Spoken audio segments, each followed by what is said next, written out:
I will call the June 10th Select Board meeting to order at 5:01. As a preliminary matter, I, the chair, Don Holgate, will confirm member access. We are meeting remotely in accordance with Governor Baker's orders of March. So I will go through the members' name to make sure they're all present and can hear me. In the order in which I see you: Rita Higgins. Here. Christy Ferrantella. Here. Matt Fee. Here. And I know Jason will be joining us shortly. And we also have Amy Baxter. Here. Rachel Day. Jason, you're returned. Can you hear me? Yes. Okay. Roberto Santamaria. Here. Libby Gibson. Here. Kathy Flynn. Here. Sorry. Thanks, Kathy. Erica Mooney. Present. And apparently there's an issue with sound on the YouTube or something. So just FYI, people at home can't. They can't hear us. Leslie Snell. Here. Janet Schulte. Here. And then we also have with us tonight John Giorgio, Town Council. Here. John Walker. Here. Martha Turk. Here. And Nicholas Brown. Here. Okay. That's everyone I have on right now. And I'll make note if anyone else joins us. We're now using Zoom webinar for our meetings, which allows for the public to participate in the meeting as an attendee. Attendees must register to participate. The registration link is unique to the meeting. The registration link can be found in the description of the Nantucket Government TV YouTube live feed for the meeting. People registering to be an attendee must use their names, otherwise they will not be allowed to participate in the discussion. Attendees will join in listening mode. They can click the raise hand button if they wish to speak. The chair will call on those who have raised their hands in the order in which they were raised. We will no longer be using the Q&A function, but you can call in if you do not have microphone access on your device. And all questions should be directed through the chair. This open meeting of the Select Board is being conducted remotely, consistent with Governor Baker's executive order of March 12, 2020, due to the current state of emergency in the Commonwealth due to the outbreak of the COVID-19 virus. In order to mitigate the transmission of the COVID-19 virus, we have been advised and directed by the Commonwealth to suspend public gatherings, and as such, the Governor's order suspends the requirement of the open meeting law to have all meetings in a publicly accessible physical location. Further, all members of public bodies are allowed and encouraged to participate remotely. The order, which you can find posted with agenda materials for this meeting, allows public bodies to meet entirely remotely so long as reasonable public access is afforded so that the public can follow along with deliberations of the meeting. We will be allowing public comment at intervals throughout the meeting, and you do that again by raising your hand as an attendee. And all of our supporting materials are on the town website unless otherwise noted. In terms of members, please raise your hand and I'll recognize you when, or I may call on you to speak at certain intervals. And please direct all comments through the chair, and speak clearly and avoid sharing your screen as it will be captured by the recording. Thank you for all of that. And we will turn to the agenda. And we have a couple of extra announcements. And otherwise, I don't think that there were any other changes. There is no town manager's report is essentially throughout the rest of the agenda. And I'll turn it over to you, Libby. Oh, I'm sorry. I actually have one very important thing that I forgot. Tonight is Rita Higgins' last meeting with us as a select board member. And it's been great having you with us, Rita, for 3 years. You've done a phenomenal job, and we wish that you were sticking around, but we know that you have some other pressing items to attend to. And thank you for staying on for all of this extra time during this incredibly challenging time in the world. And we will reconvene in person soon to give you flowers and cake. Thank you, Dawn. It's been something of 3 years in the past couple months. You know, I think through the ups and downs, I really appreciate working with everyone in the town and my fellow board members. It's not been easy over the past couple months, and I think that you know, everyone's been trying their best, and I really appreciate that. And I look forward to watching these and being an attendee as opposed to a participant, although I will miss the packets. And again, getting a chance to sort of know what's going on. So thank you all.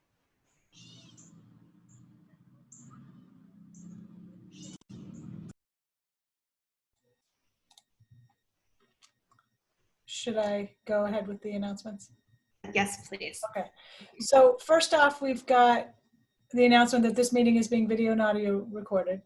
And next we have an update on the census. And I think Martha Turk will come on to give us that. Hi, Martha. Hi, thank you again for having me. I just wanted to put out some reminders about the impact of the census and why Nantucket's current response rate of just over 23% is a little bit concerning at this point.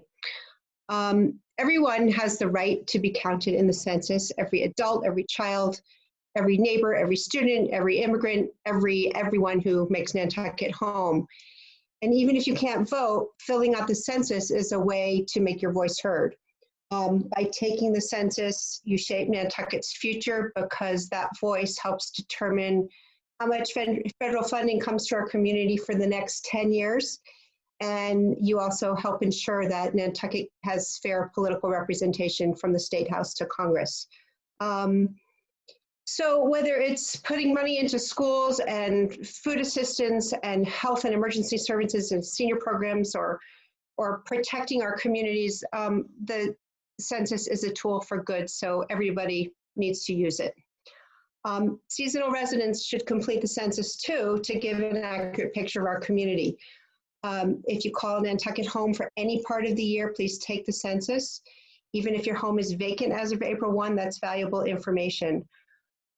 Everyone can use their physical street address, not a PO box number, to take the census online, or a census ID number if they've received their invitation and paper questionnaire.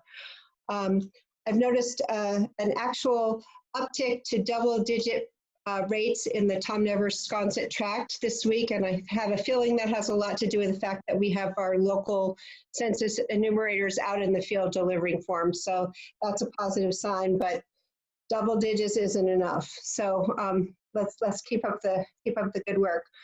I wanted to also announce our first public-facing census outreach activity. I'm really excited about this. The Complete Count Committee is collaborating with the Artists Association to sponsor a free family drop-in workshop at the Visual Arts Center on Amelia Drive on Saturday, June 20th from 10 to noon. Participants in this Everyone Counts workshop will create and name wire-faced sculptures representing family members and community members. They'll be displayed in a group exhibit at a later date in an effort to inspire other people to take the census. Social distancing will be observed at the workshop, and all are welcome to come with a beach blanket to designate their family's workspace, and more details will be available on the Artists Association website. So pretty exciting to finally be able to interface with the community to talk about the census in a safe, socially distanced way. Looking forward to the June 20th event. Thank you. Any questions? Oh, thank you, as always, Martha. Thanks a lot, everybody. Thank you, Martha. Next, we have an announcement about the annual town election. That is next Tuesday. The polls are open from 7 a.m. to 8 p.m. at the high school. However, it is highly recommended that ballots be mailed in, and the information for that and instructions as to how to do that are on the town website. The annual town meeting, as hopefully everybody by now knows, is scheduled for Thursday, June 25th at 5 p.m. at the high school. We are having 2 forums about it to explain how we are going to do it. The idea is to have a pared down town meeting. We had our first forum yesterday.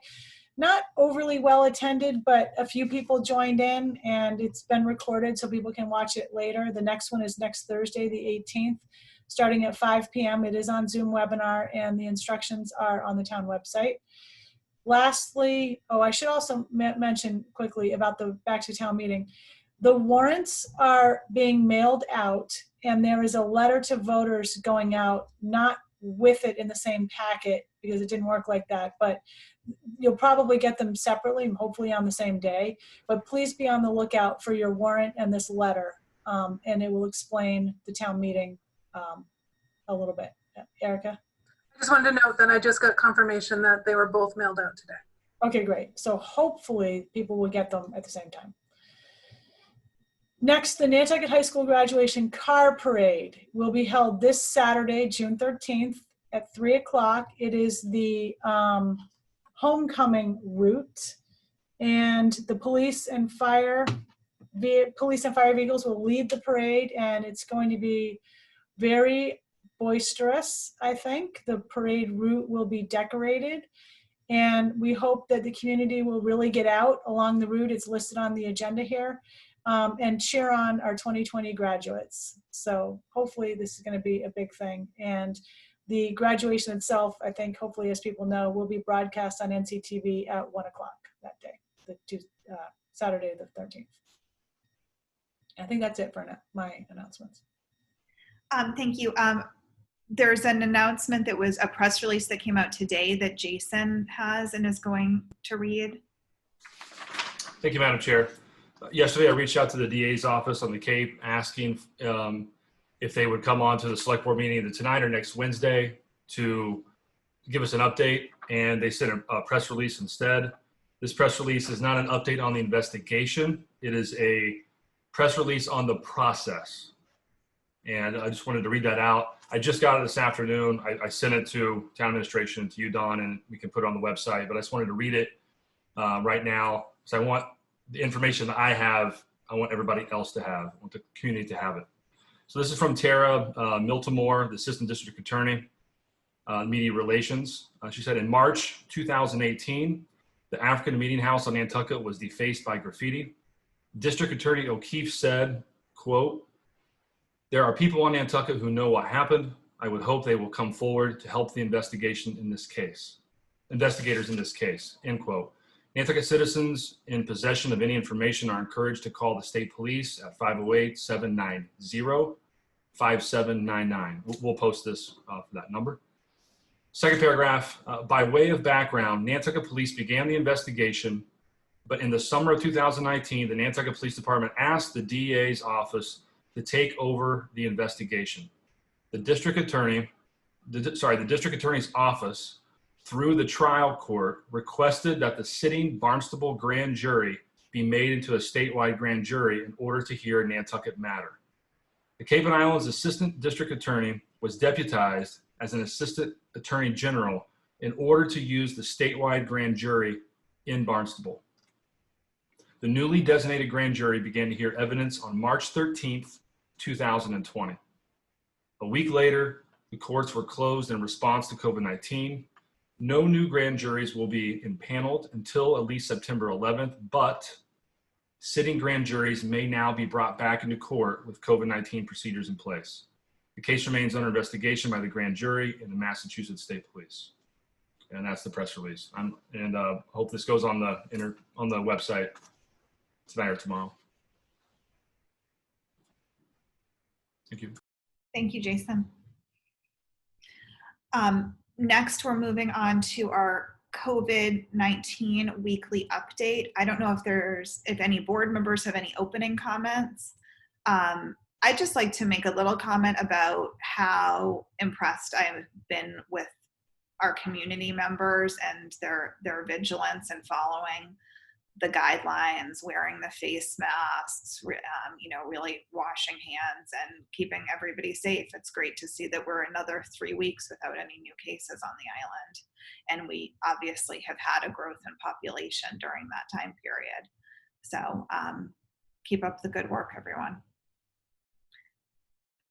Throughout this, we will have it open for any public questions. And we have a report from our public health director. Thank you, Dawn.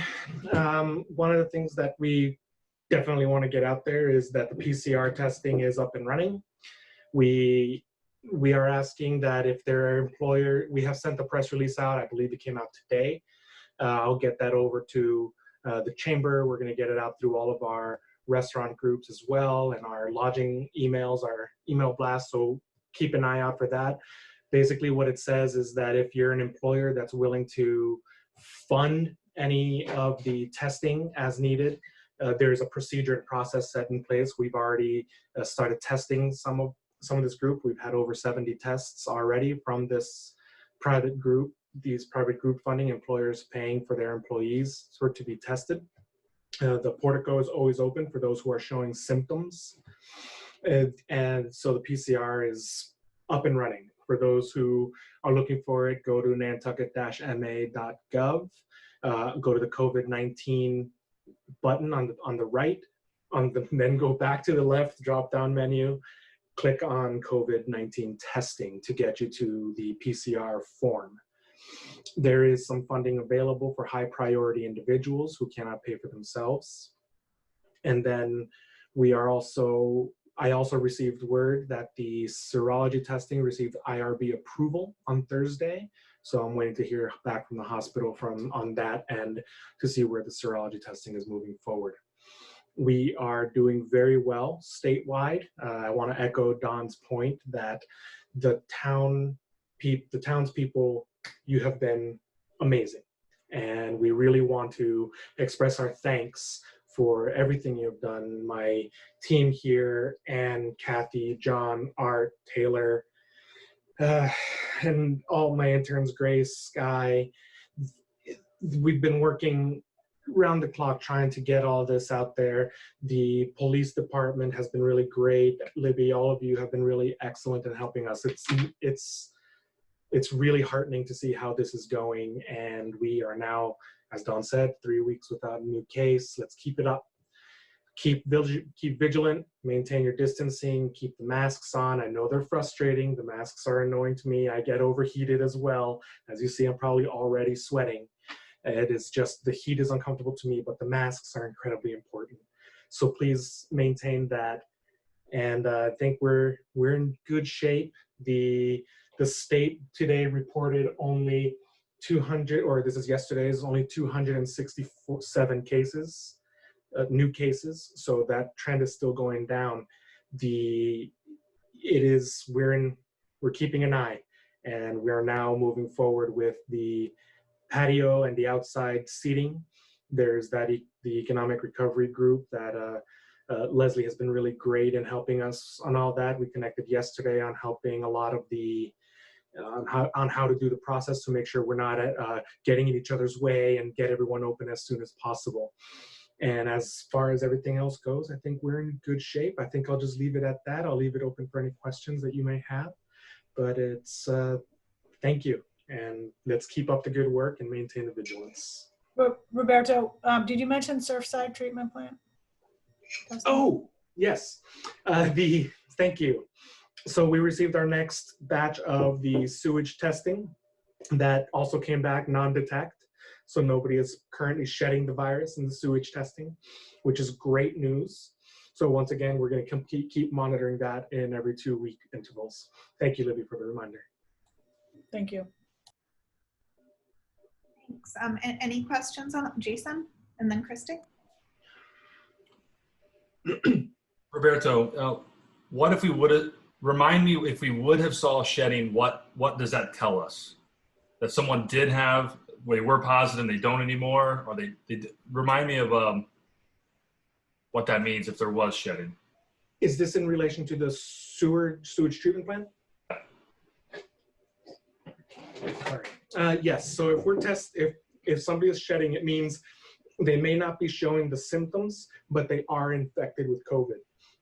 So what we're finding out is through the literature that for those who may not know they have it, you are still releasing virus through your waste. So what shows up in a sewage treatment plant actually is many times about a week ahead of an actual outbreak. So that's part of that metrics discussion we've been having. The reason I haven't been able to give you anything solid this week, like I had originally promised last week, is because there's new information out there that we're able to plot, and I'm gonna have to find a way to get this metric also into our group to help project any sort of illnesses, and it is great news. Once again, it only gets the people who have sewage going to the Surfside wastewater treatment plant. This does not include, I do not believe it includes the Census treatment plant, and it does not include anyone on septic systems. But it is still a good representative population of the people who are on the island, about a third of the population of the island. Thank you. Christy, then Matt. Roberto, with the PCR testing, is that just testing if you're currently actively have the virus, or does it also test for antibodies? The PCR testing, the PCR testing will only tell you if you currently have the virus, if you're shedding that virus as well. It unfortunately does not tell you if you have had it. That is the serology testing. Matt.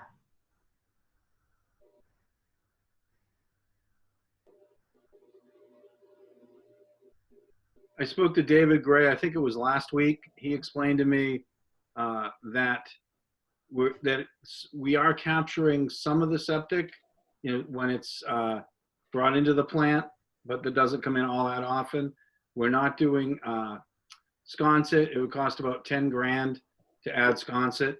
The prices went up from what they originally were being charged, so it's more expensive now. Roberto is 100% correct. This is one of the better ways of predicting ahead of time. It's and it is it's a pretty good way of doing it. It's pretty effective. It's some of the nerds that send me stuff continually thinking I'll read it all have said that this is one of the better ways to sort of see ahead, get a glimpse ahead. Some of the other stuff, serology, etc., is a little more of a look back and historical, and in some of the PCR testing, it doesn't help you if people don't have it and go in and don't do it on their own. So this is actually a very good thing. The sewer might be the best thing we're doing right now. Yes. So that's actually great. Those three pieces of information are actually a very robust surveillance. Just like Matt was saying, one is past, one is present, one is a couple days into the future. And I'm probably going to see if I can get a t-shirt or something that says nerd on it, because I kind of agree with you, Matt. Those are amazing.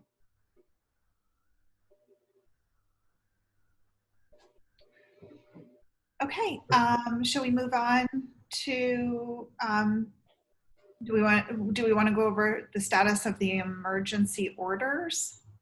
Sure. It's the next thing on the agenda. At the Board of Health meeting on Thursday, we did rescind all orders except for number 4, but orders 1 through 10. And so even number 10 is no longer active. So we are currently mirroring the governor's orders. We are on the governor's orders. So we're moving that way. As far as order number 11, the outdoor dining, we're still moving forward. There's been a tremendous amount of work being done through multiple departments. Amy, Leslie, Janet, everyone's been working on this moving forward. And I think we're in good shape. Amy, Leslie, please correct me if I'm wrong in any of this, but I believe we're doing pretty well. If you just walk up and down Main Street and some of the side streets here, you'll see that it's good to see that life is coming back to Nantucket. We just have to make sure we maintain vigilance.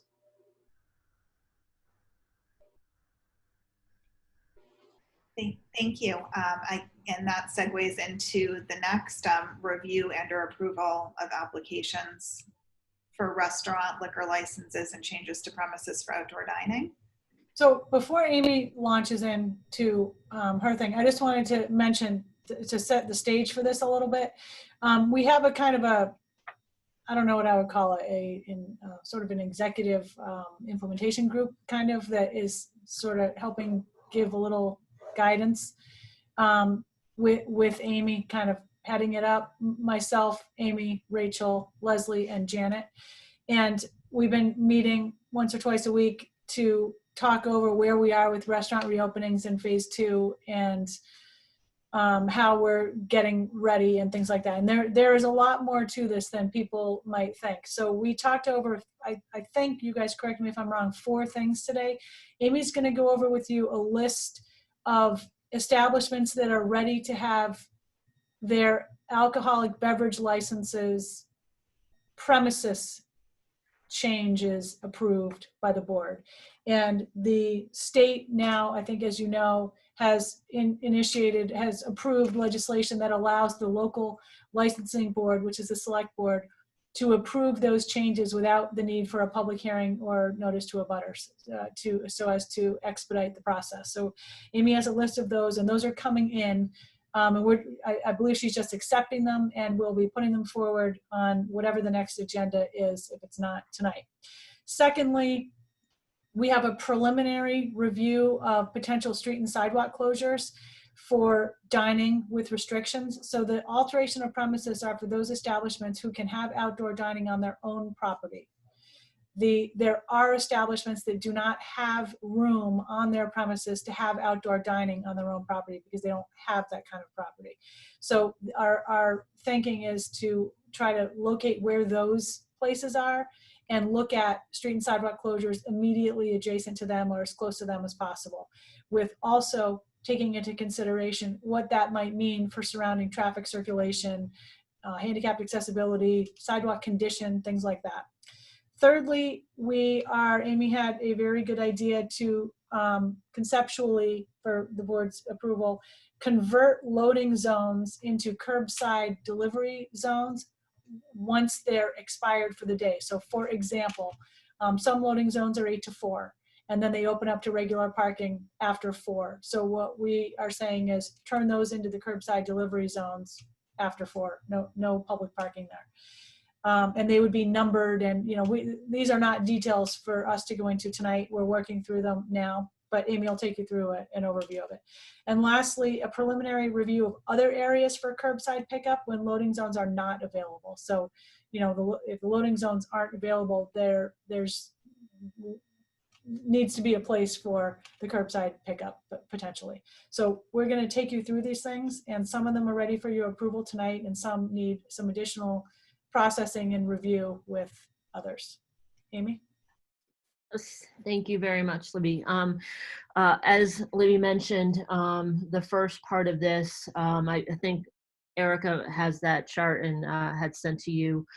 We just outlined every single liquor license and restaurant. We're going to start showing the screen here. And basically, as we discussed, our emergency order number 11, which follows the governor's order number 35, that helped kind of ease this process where we do not need a public hearing as we normally would. It's further being streamlined, I think, through Bill 4767 with the state right now, streamlining the ABCC approval process.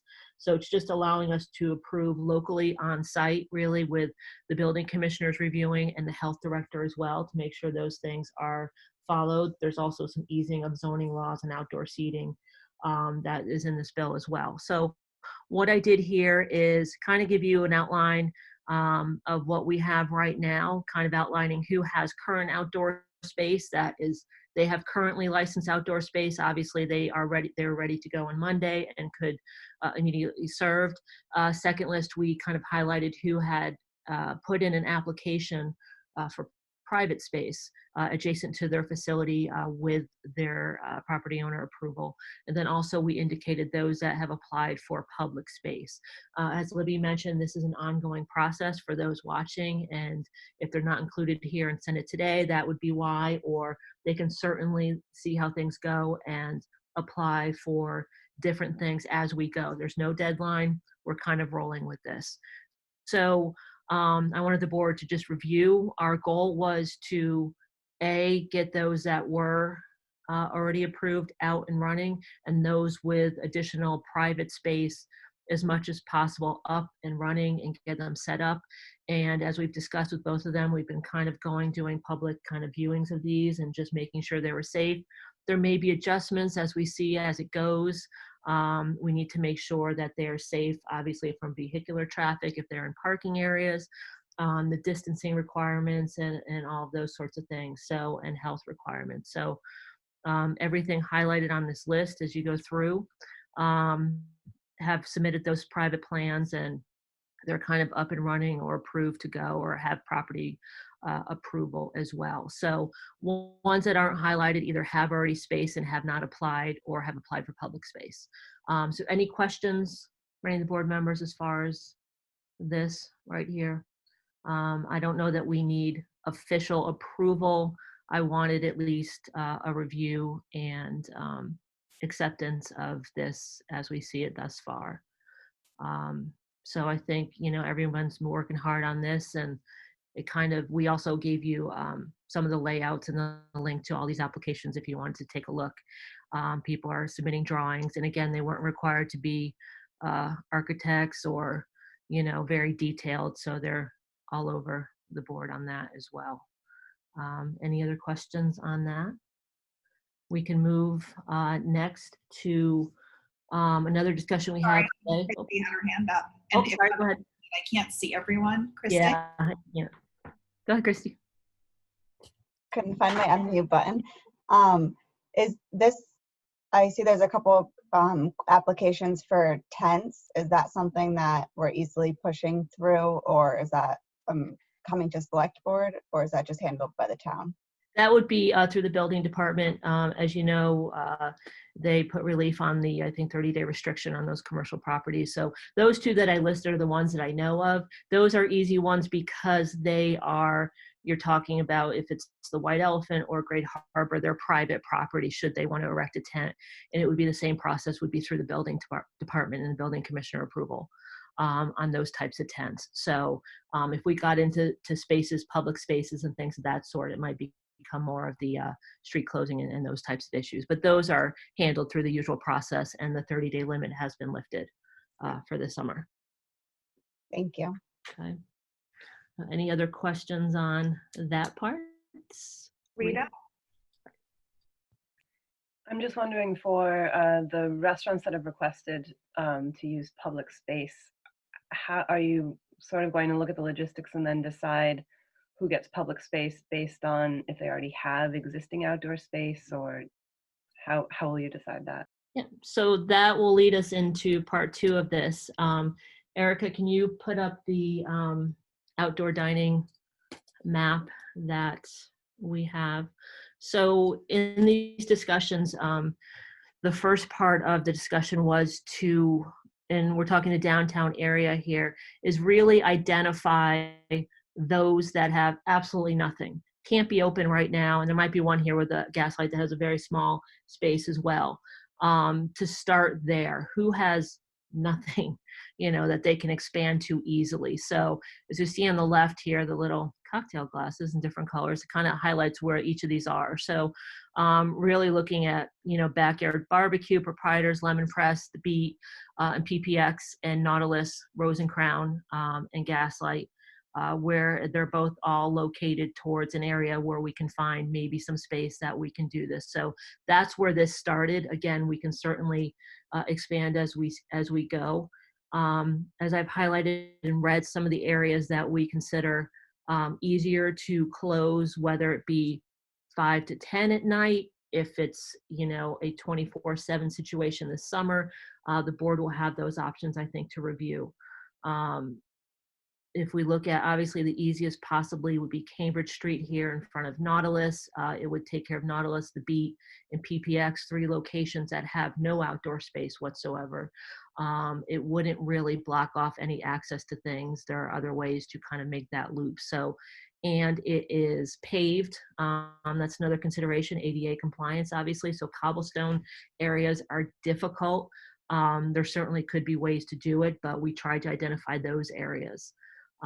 If we look up across the street, another side of Cambridge there where we usually close on Saturdays for the market, which we will be doing again this year.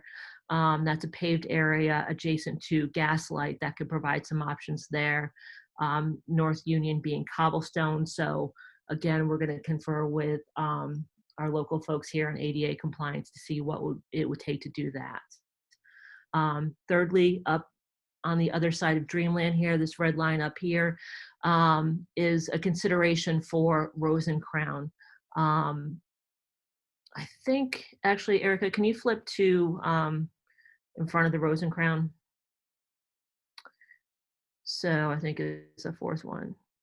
So in some of these situations, if you see here, if we're looking at different locations on the street, you have to have some sort of passageway for folks to walk by on the sidewalk, unless you're closing the whole sidewalk, which is difficult with other businesses affected. So it's looking at, as we've seen in other places, having some sort of seating or having high tops here where these red dots are between the trees that allows people to pass by, and then barriers, we would have to take out some parking spots and things of that. So looking at those areas that we can do that is something that I think we should consider, at least for, you know, the evening times or different times that they can use that.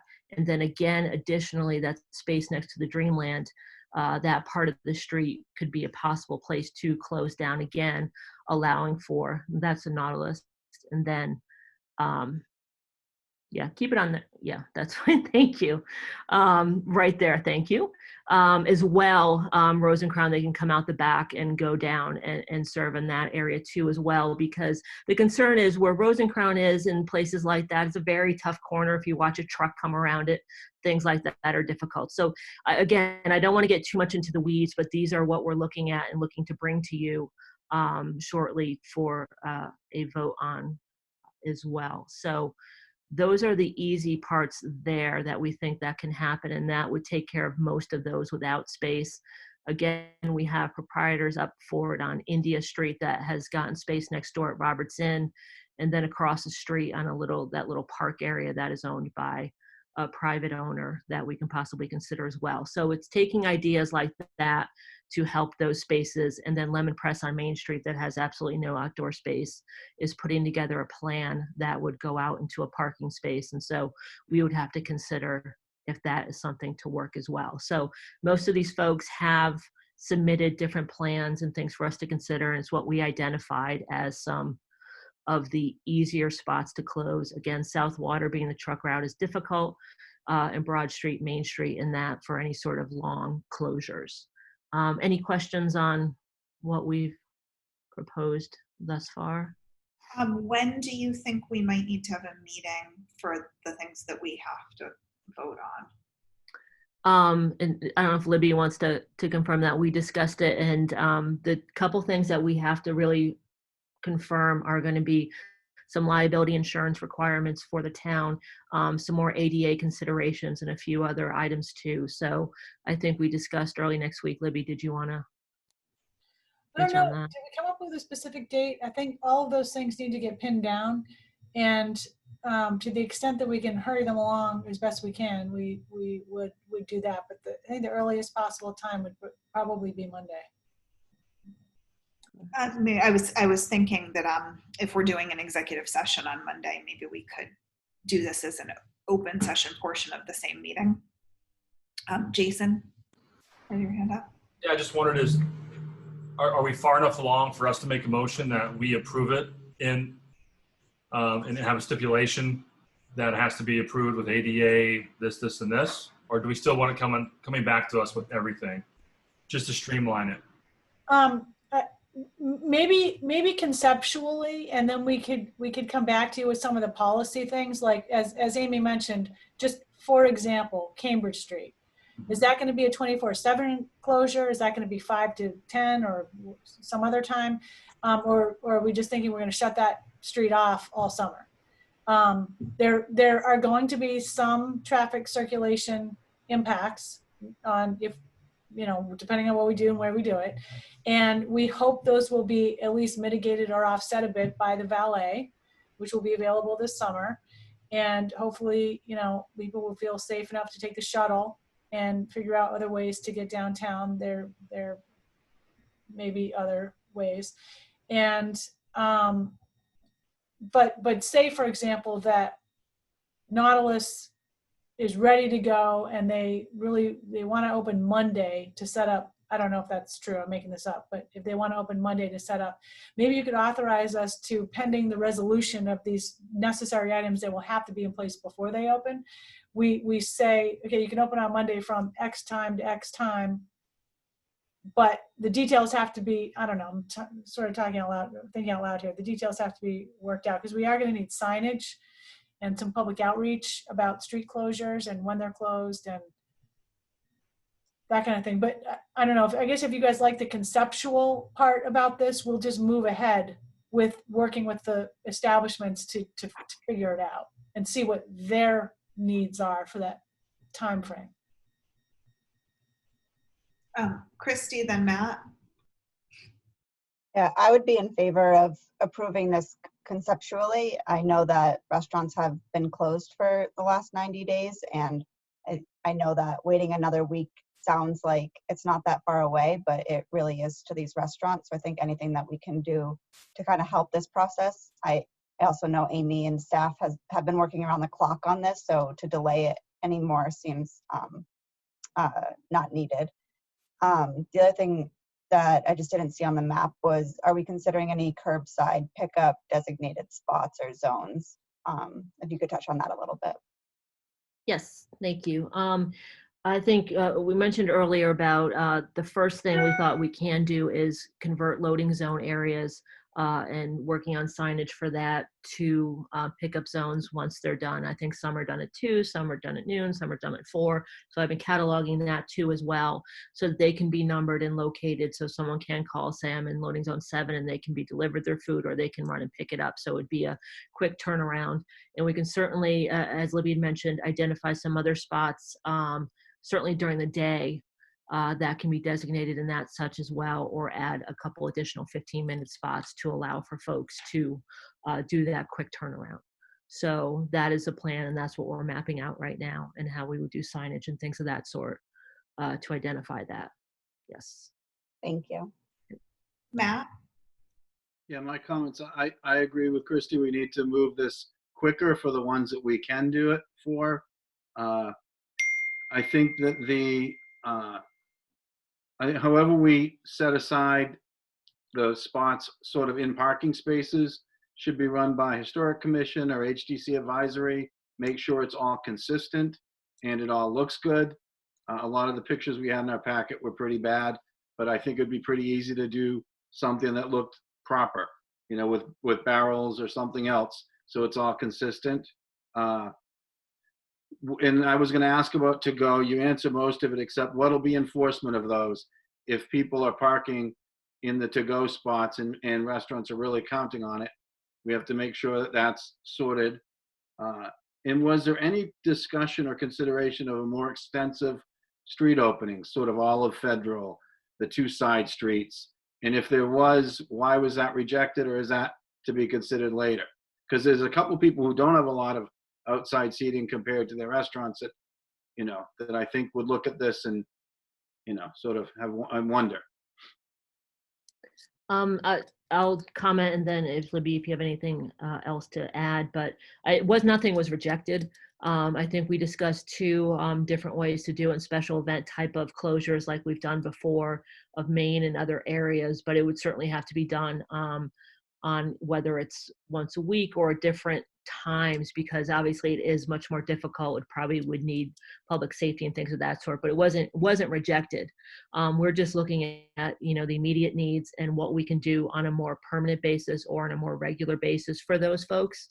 But no, I don't think anything of that sort was rejected. Just probably more limited. I think that one of our concepts was that I think we heard from some restaurants that street closures, depending on where they are, more widespread, might actually hurt them, and they would rather not have a full-scale kind of a closure, like shut down Federal, shut down South Water, whatever. And so our priority was to locate the establishments that don't have any capacity for outdoor at all and focus on them. And then if there were others that want to expand their areas more, we would certainly hear from them and discuss it and bring it back to the board if need be. Leslie, did you want to add anything to that? Because we did definitely talk about this. You know, we talked about it quite a bit during our work group sessions, and I think it was really important for us to see what the restaurants were looking for instead of us trying to come up with ideas of what we thought they might want. And I think we received many less requests than I was expecting for us to receive. But we do have quite a bit using sidewalks and other things that need, some more evaluation for traffic impacts and pedestrian impacts and that sort of thing. So I think on Monday we'll be in a really good position to come up with some firm recommendations to provide to you. And I'll just add on to that too, and folks watching, we didn't cover all the, different sidewalks and areas that people had asked. I was just showing on the Rosencrown, how that would set up would be. There's other little pockets down near Backyard Barbecue across the street on that sidewalk in different areas that we were considering. And Matt, obviously to your point, that those photos I showed was what Boston just released today on outdoor seating. And it just gives an example of high traffic areas and low traffic areas, the type of barriers and stuff like that. It was just a good kind of idea of weight and height and things of that sort. So that came out this week. So that was just a little helpful kind of hint as to what that looks like in that sense as well. So if we do kind of do these first and then expand out a little, there are others included. So I don't want people to think we aren't including them if they didn't see it in this initial map. Christy? I think Amy might have just answered my question, but this initial list that we're seeing is people who have liquor license. Is that correct? Correct. For the most part, looking down near the steamship there in those areas, most are takeout as well. Obviously on the corner, they have seating outdoors as well. If there were additional in that area, there's Black Eyed Susan's, which only has a very small table in the back too as well. So we would look to try to kind of assist them too as well. But with the public spaces and alcohol service, it requires a lot more insurance liability and other things as well, and actual official approval. So that's the more difficult task as well. But again, I reach out, anyone with wanting to do that should reach out to us as well to consider. So not to pick on Jason, but if he wanted outdoor patio space, that would still go through you, just not to select board. That's his private space there in that driveway.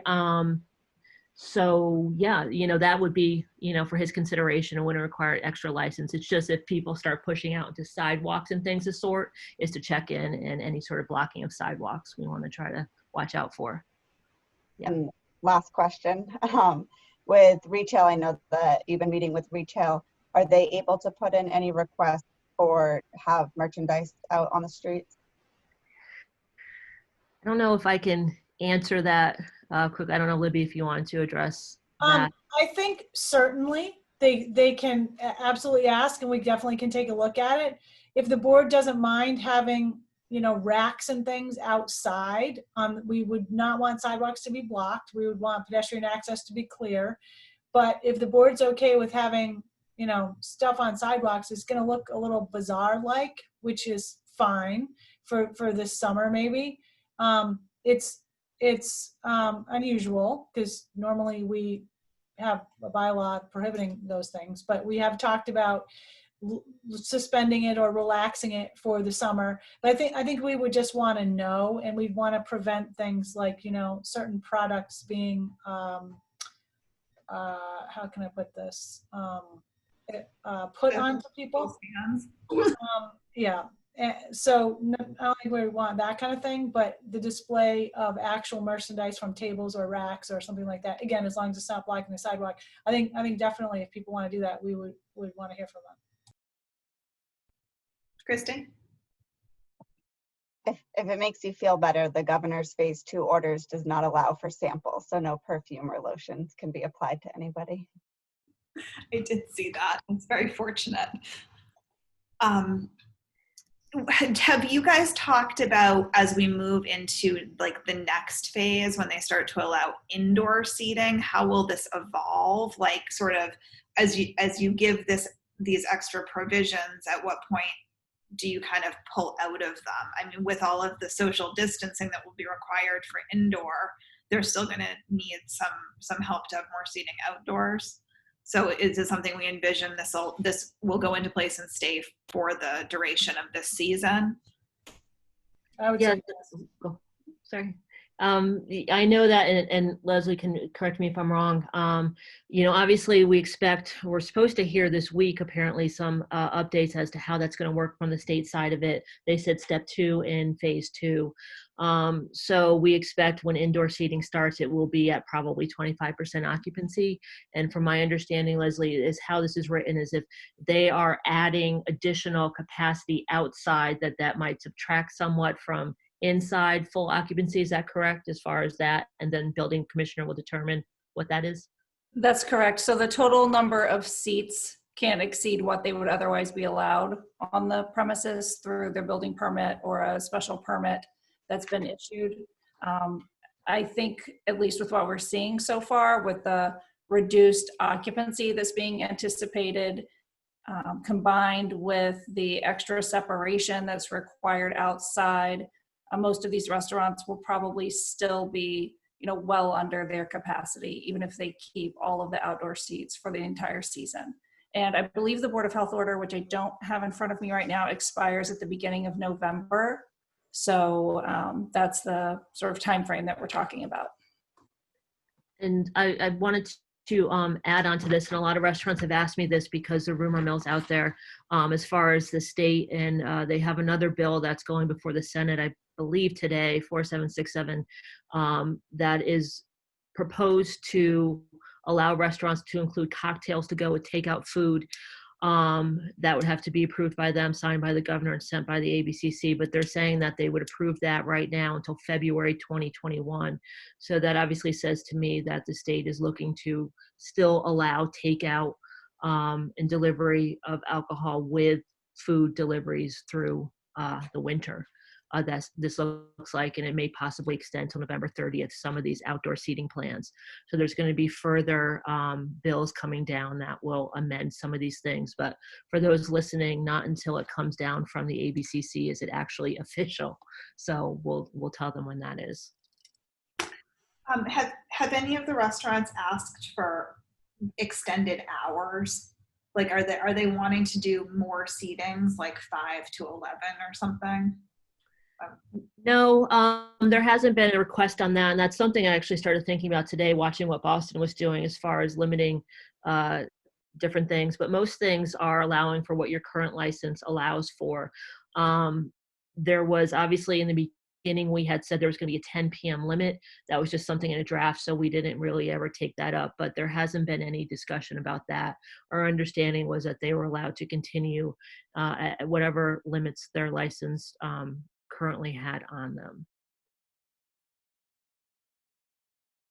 Okay. Are there any other questions on that? Did we want to make a motion about the concept then to be firmed up hopefully on Monday with more details?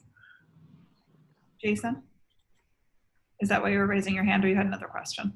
I was going to do both. I was going to say, is there anything that we need to know about Mid-Island? Any street closings or anything interesting outside of individual? Well, and I don't know. I know there's a couple things in process, but I guess it's in this chart anyway. There wasn't anything on street closures, and I don't know that it would be necessary. Most places would have additional space. Island Kitchen has submitted obviously different things in that area for open air market extension of those premises as well. We're working with the Chicken Box to add a food trailer and some outdoor seating to assist with them, because otherwise, if it's a straight up just alcohol service, that's the other thing. The state seems to have pushed bars to phase 4 without much fanfare, but so that would assist them as well in that area. So Sea Grill moving out into the parking lot area there too. At Kitty's adding some additional space. So I think all of those have those additional space. There were no direct requests for any street closures in Mid-Island, and I don't yet see a reason for it. But again, this is a rolling thing. If things come up, and we'll adjust as we need to. Have we thought about overflow parking options if those businesses go into their parking lots? Are we? Yeah, there are a couple different options. I know one in particular that I was working out today, Millie's, obviously going into their parking area. They are working on securing additional space as well. Obviously, we know there's a lot of parking issues. So looking at it case by case where it needs to be. But again, they're going to wait too, a lot of them, and see just how many people are here and coming out. So that's still an unknown. But the areas where we have had problems, even on a good day, they're working to secure what that will look like. And in those cases too, with parking lots, and Millie's is a good example of having a full-time attendant who is there monitoring the traffic and directing those folks and making sure the traffic flow continues and does not disrupt the neighborhood, and is safe. So in those cases, we've asked for that and they have complied. So that helps in that area as well. Matt? I've spoken to a number of the restaurants. One of the comments I make to them is they have to help solve that issue that you bring up, Don, with their employees. If we're, a lot of these places, the employees are parking along the street, they're parking in in different town areas, and so they have to be more vigilant and they've all agreed, but they have to be more vigilant with their employees and, lease out space somewhere else for their employees to park, find an empty lot, a half mile away and have the kids walk. Whatever it is has to be worked out, because otherwise we'll be back here dealing with a lot of complaints. And so I think, I've said that consistently to everyone I've spoken to, and most of them know the importance. So do you guys want a motion from us on the concepts that were laid out so far? I think that might be helpful. Is somebody? So moved. Second. Okay, all those in favor by roll call vote in the order in which I see you. Rita Higgins. Aye. Jason Bridges. Aye. Matt Fee. Aye. Christy Ferrantella. Aye.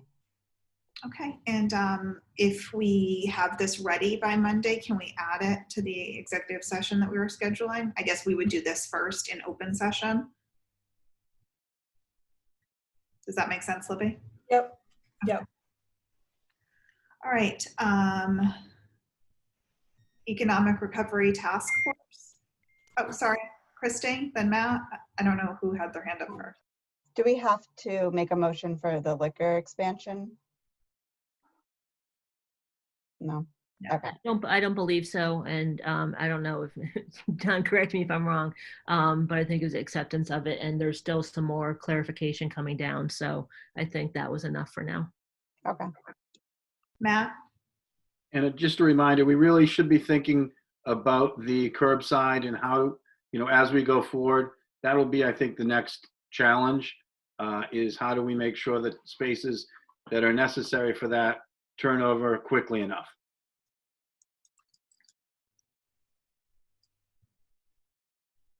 Economic Recovery Task Force, who's So that basically, I think we basically just covered that. Yeah, that's what we've really been focusing on. Unless there's any questions about other economic recovery issues, I think that, again, has been our main focus. Okay. Is there anything that anybody wanted to raise or on that? Okay. EIO?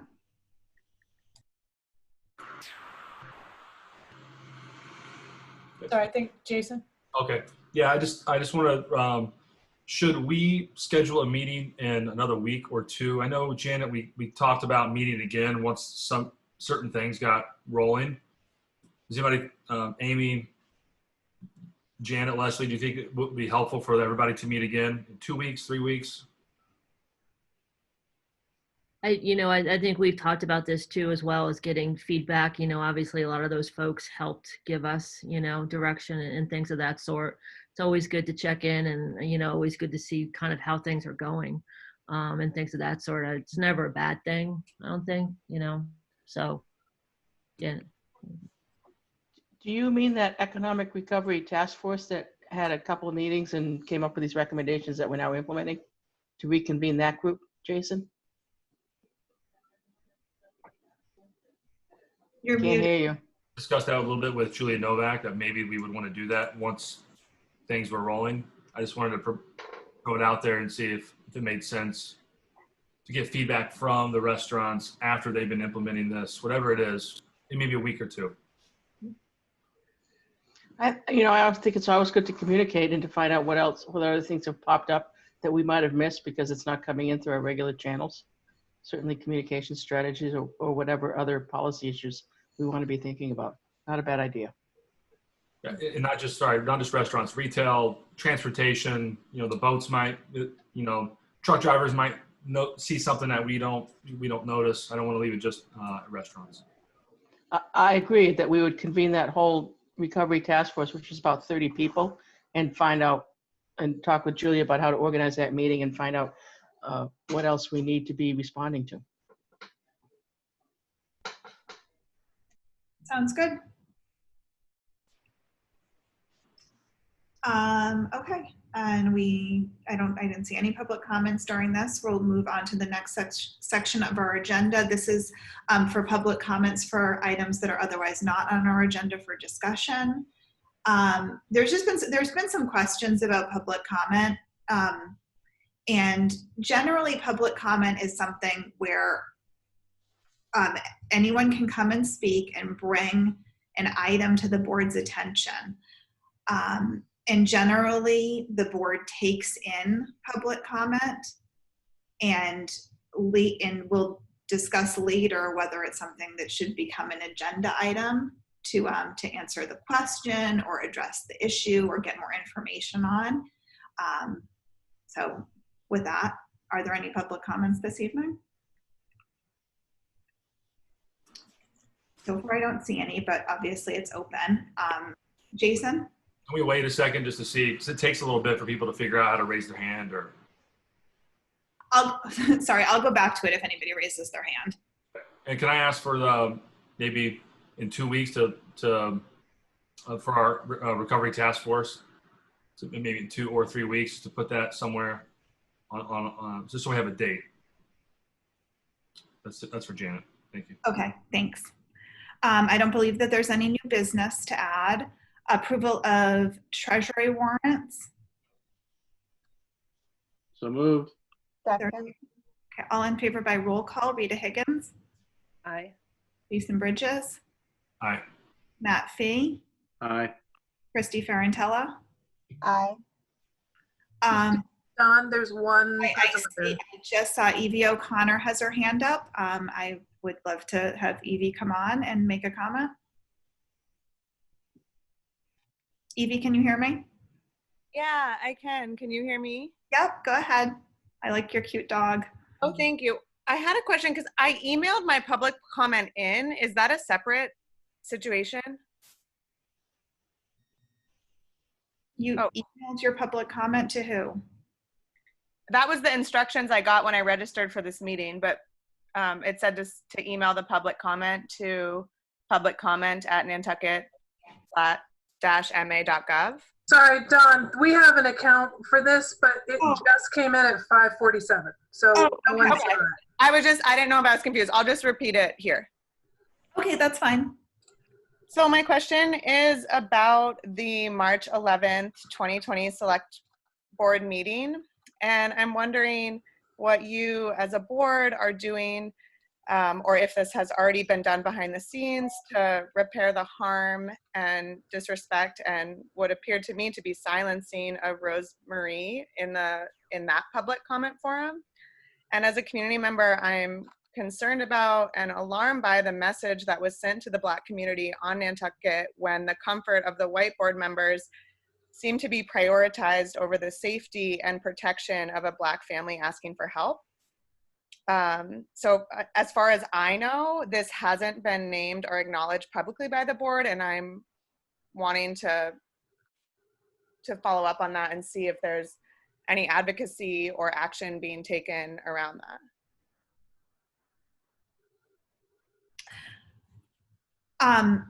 This is generally public comment, but I do want to just respond.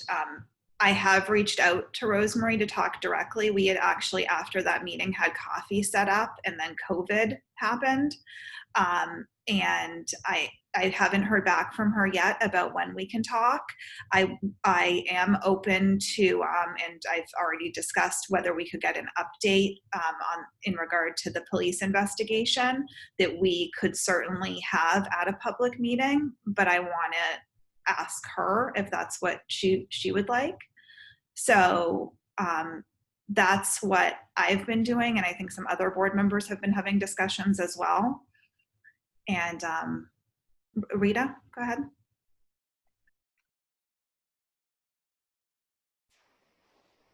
Rita, you're muted.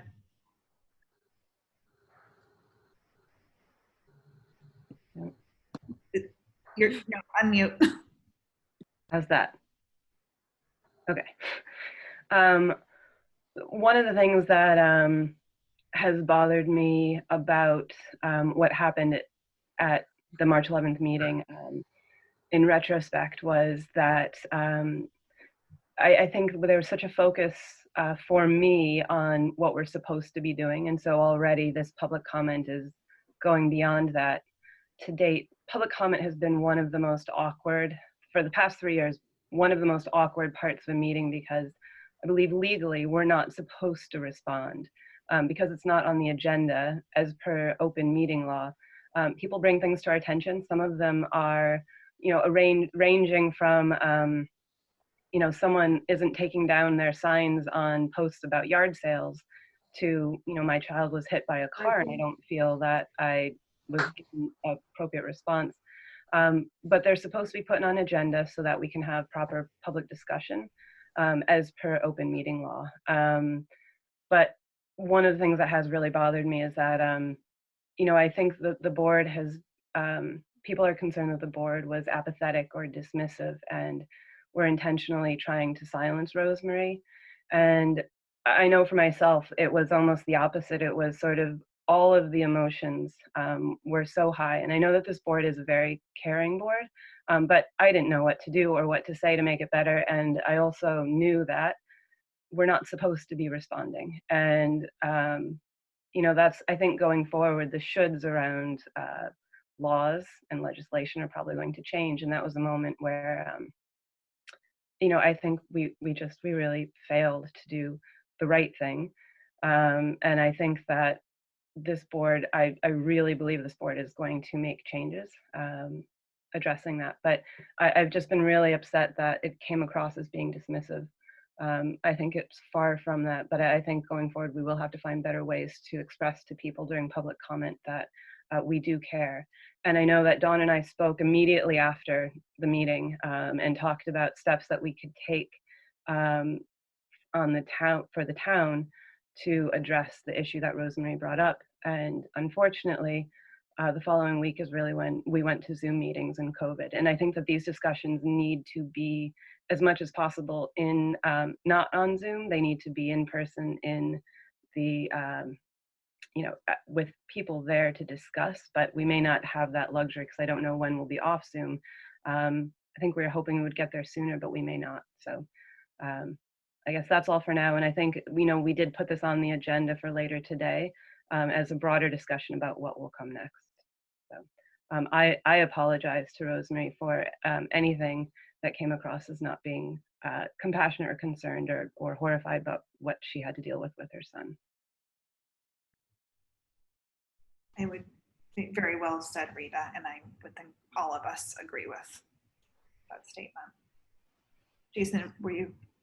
Yeah, I was going to address this in our agenda item at the end. Would you rather me speak now? I can If you feel that you want to speak now, I would say go ahead. But so everyone watching knows that we do have an agenda item to talk about racial equity at the end of this, and sort of about how we can get the correct, gather the right information to help the community. Yeah, I'll just touch on it for a second, and then I'll get to more detail at the end. I think one of the issues for me personally is by not knowing what to say and hesitating, whether it's during that meeting or the next week after, because I didn't know what to say and I didn't want to say the wrong thing, that fear and that discomfort stopped me from reaching out to her, to you, Rosemary. And I'm sorry for that. And what I was trying to avoid by not saying the wrong thing ended up making it worse by not saying anything. And that is a problem for a lot of us, and it's a problem for me. And by not reaching out, I did not listen. And that's one of the things that we need to do, is to reach out and to listen to the stories of people of color in our community. And I want to say I'm sorry that I did not do that. And I'll speak more about that later. Thank you. Okay. Thank you. And thank you for your comments, Evie. I don't see any other hands raised. We have pending contracts. I would move to approve. Comment? Okay. Is there a second? Second. All those in favor by roll call: Rita Higgins, Aye. Jason Bridges, Aye. Matt Fee, Aye. Christy Ferrantella, Aye. Ron Holgate, aye. As I said, we've covered town manager's report in our COVID update. That's been the most consuming thing for town government these days. Sure. Yes. Something came in that I wanted to just mention, if I can find it again here, from NCTV. It was just a little bit more about graduation. Okay. This Saturday at noon, the senior showcase will be aired on NCTV. See photos the graduates picked to commemorate their time in high school, and hear interviews with them and their families about how they're processing graduation and what favorite memories they will carry with them. And then at 1 p.m., the graduates will walk across the stage to receive their diplomas and hear all the graduation speeches from school leaders and surprise guests. So that's just a little bit more detail about that. And I know there's not a town manager report, but I meant to mention under the public information and town services update, just two quick things.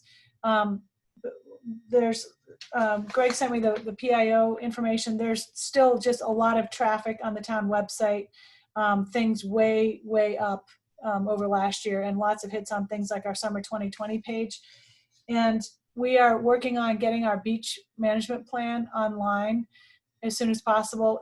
It's changing because some of the state guidance has changed a little bit, but we're going to be needing to get signage up about carrying capacity on beaches with overstand vehicles, things like that. And lots of action is occurring on that, a lot of activity. And with respect to when town offices might be opened up, we're trying to keep an eye on what other towns are doing and what the governor is saying. There are a few towns throughout the state that have town halls and public offices that are open, but more don't. And a lot of them do not even have a date yet as to when they will open. We don't have a date yet as to when we will open back up to the public. However, we are available for the to serve the public via other means: email, phone calls, video conferencing, drop boxes, regular mail, things like that. And a lot of other towns are doing the same. So I just wanted to mention those things.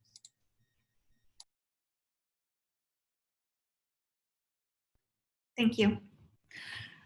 So we do have a public hearing to consider an HDC appeal tonight. This is the first one of these that we're going to try and do on this. And you all might have to help me walk me through the process exactly of who we hear from first, because So it's in your packet.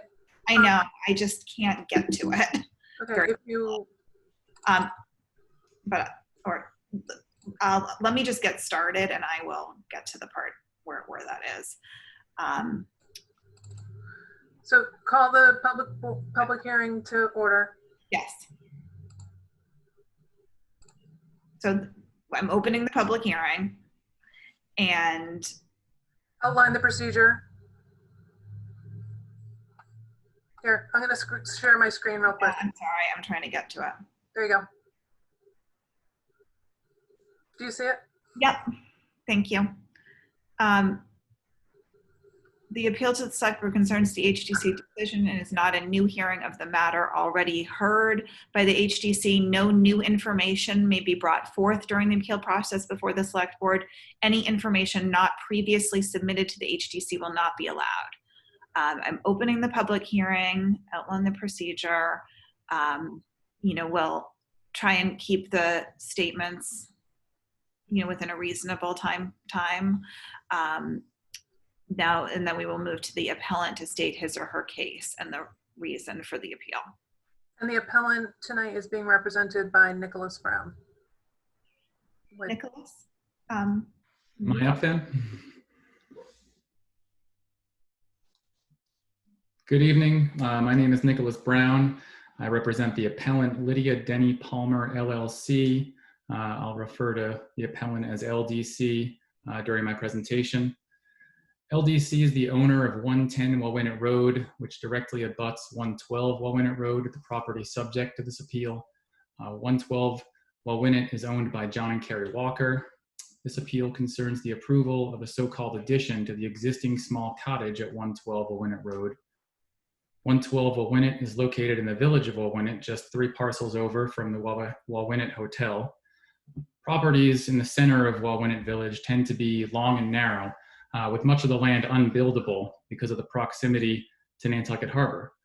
112 Wauwinet is approximately 0.8 acres in size, or 36,000 square feet, but again, only about half the property is buildable. The original cottage is just 832 square feet in size and is a single story. The cottage is so close to the water that it couldn't be built in the same location today. It'd have to be moved back. To preserve the proximity of the existing cottage to the water, the Walkers proposed to build an addition that completely consumes the original structure. The addition triples the ground cover of the original cottage, doubles its height, and completely fills the narrow property from north to south. The large scale of the proposed addition, which is really a tear down and a rebuild in our view, does not fit the historic character of Wauwinet Village, which is historically made up of small summer cottages like that to be replaced by the Walkers. When the Walkers first presented their plans to the HDC in May of last year, Chairman Pohl recognized as much, noting that, quote, the whole notion of saving the existing house and considering this as an addition is disingenuous, close quote.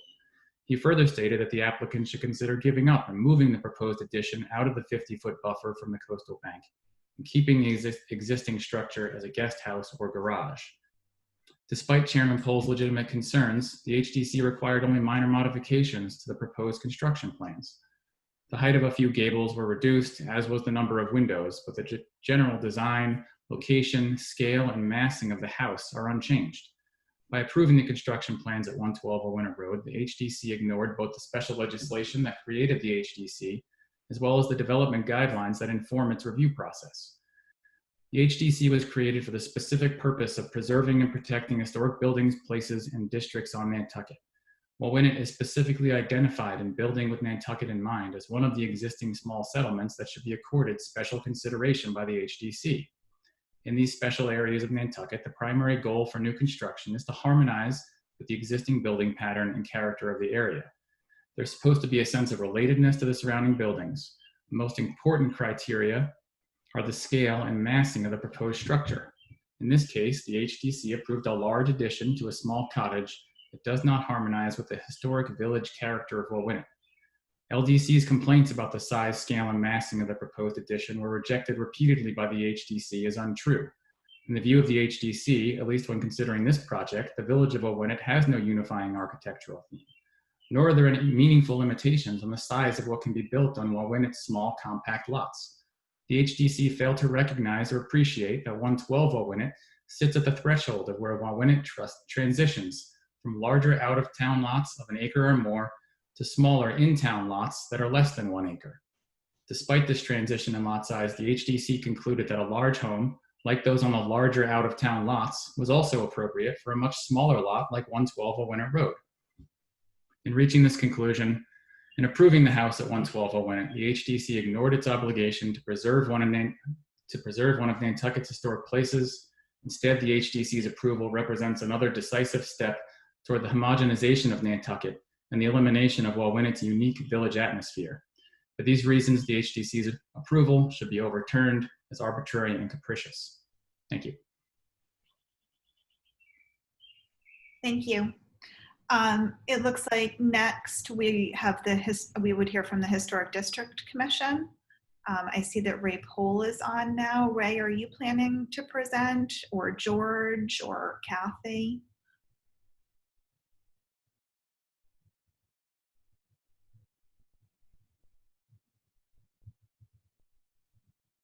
Ray? I can't hear you.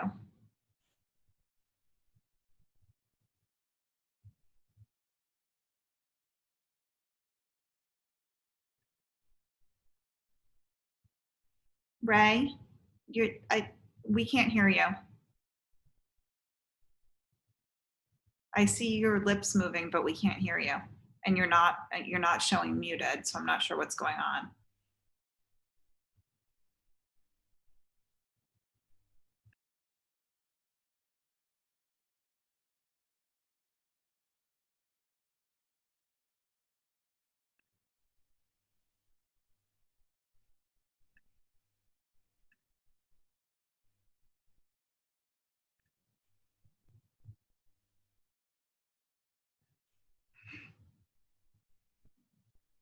Ray, unmute now.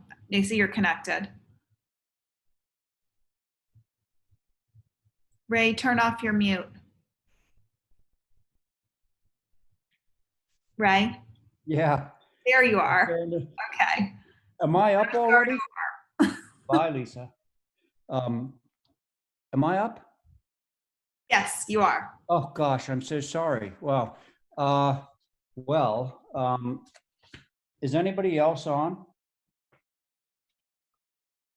Dawn? Yes. Is anyone else on? So we just heard from Nicholas Brown, the attorney for the appellant. Okay.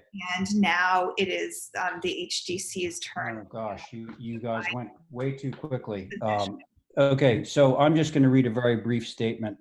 Do we have Kathy on, by the way? Yes, we do. Okay. And how about Steve Welch? Steve is on as an attendee. Yeah, he should have received the link, but I can bring him in. Okay. Anyway, I'm just going to read a rather brief statement. For the record, you guys ready? Dawn, are you ready for me? Yes, we're ready. For the record, I'm Ray Pohl, Chairman of the Nantucket Historic District Commission, as well as a participant in the review of the house at 112 Wauwinet Road, which is currently under appeal.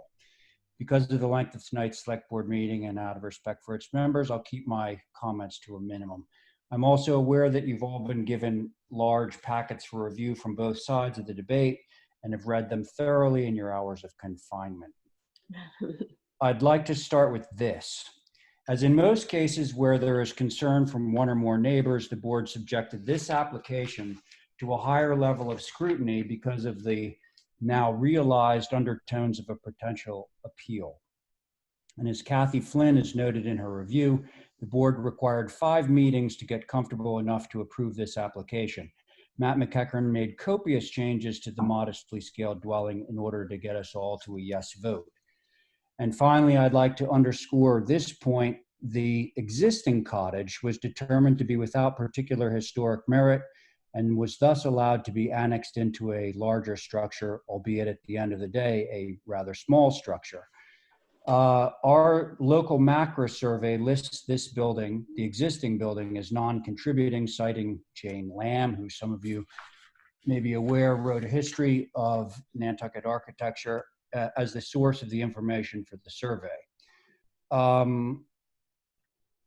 That's all I'm going to say with respect to the surveys. I do have more information on the two different surveys that are often used in determining the age and historical relevance of the building, but I'm going to hold on that for the time being.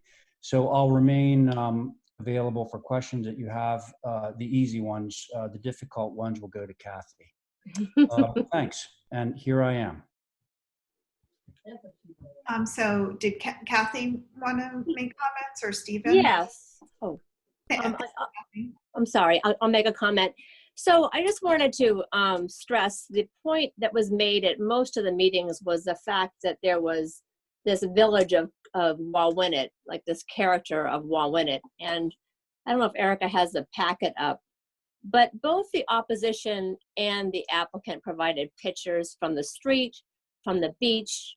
They provided panoramics, and it showed a variety of heights, masses, and different styles of architecture.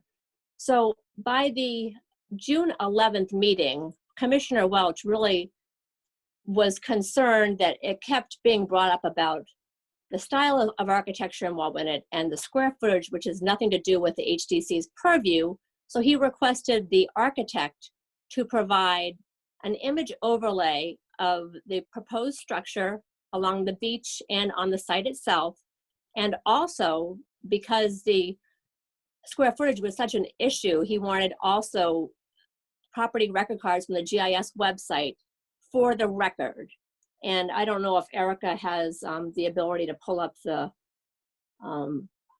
packet, but I do have the page numbers if she wanted to scroll through. But you know, either way, they really couldn't reconcile what was being said at the meeting versus what is actually there. And you know, there are pictures that are available. So that's basically what I wanted to really bring home, that they did their due diligence, they did their homework, they did their research, they went out on their own, they walked the beach on their own, they really looked to see, you know, to really find, you know, where this village concept was. And at the end of the day, I thought that the whatever the applicant provided by the fifth meeting was enough for an approval. Thank you, Kathy. Stephen, did you want to make a comment? Sure. Thank you, Madam Chair. First, I'd just like to say good evening, and I've got some quick notes here. I would like to acknowledge your efforts, the Select Board's efforts during this rather surreal but terrible crisis. So thank you all for the work you've been doing these last many weeks. On the appeal, I just wanted to speak to the proceedings themselves. I'm not going to get into the details. I will speak about the minutes, and I think that the minutes capture, and that's the gist of this all. The comments from the appellant through their representative, Mr. Brown, attempt to prove the HCC disregarded the preservation of historic structure and historic structure and ignored surroundings and settings. Those comments do not reflect our minutes. They do not, those comments don't stitch events captured together in our minutes. So it's a bit of whole cloth premise. The commission does believe our minutes demonstrate a reasoned, well-considered decision, certainly not one of an arbitrary, capricious, or whimsical nature. Hours were invested in deliberations. We reviewed character and setting, including with respect to context. We carefully considered the architectural design and siting and modifications to the proposed as required for its appropriateness and its approval, which include scale, massing, sense of place, and others. So I think, you know, it's obvious that we ask that you accept the commission's determination as recorded in the certificate of approval. And I'm available if there's any questions. Thank you, Madam Chair. Are we having any problems with Zoom? The problem isn't with Zoom. It seems like it's the problem with YouTube. Okay, but people are able to log into Zoom if they want to make comments. I just want to make sure that we're following proper public hearing. they can register and come online and make a comment. But can I just remind people that if they're going to register, they have to use their full name. Otherwise, they're going to be kicked out of the attendee list. And I've already kicked out 2 people for using initials.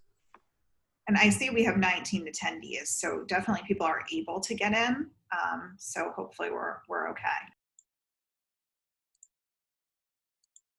We have rebuttals, then we'll take public comments, and then questions from the board. Please raise your hand as you would like to be recognized. My video's not on, Dawn. It's now my time to speak. It's John Walker. John, you are public comment, so this is rebuttals. I'm sorry. So I guess this would go to Nicholas if he has any rebuttals. I simply want to highlight that yes, there were several meetings that took place, and based on the number of meetings, you would think that the project had been properly scrutinized. The appellant LDC just simply doesn't agree with that. The revisions that were made were all very minor. The size, scope, massing of the project, they didn't significantly change or meaningfully change. And with respect to the sort of architectural nature of Wauwinet, identified as one of the special areas in building with Nantucket in mind. It's supposed to have, the HDC is supposed to protect the unique architectural features of Wauwinet. And if you had sat through the HDC meeting, you couldn't help but conclude that there is nothing unifying about Wauwinet. It was sort of like an architectural buffet.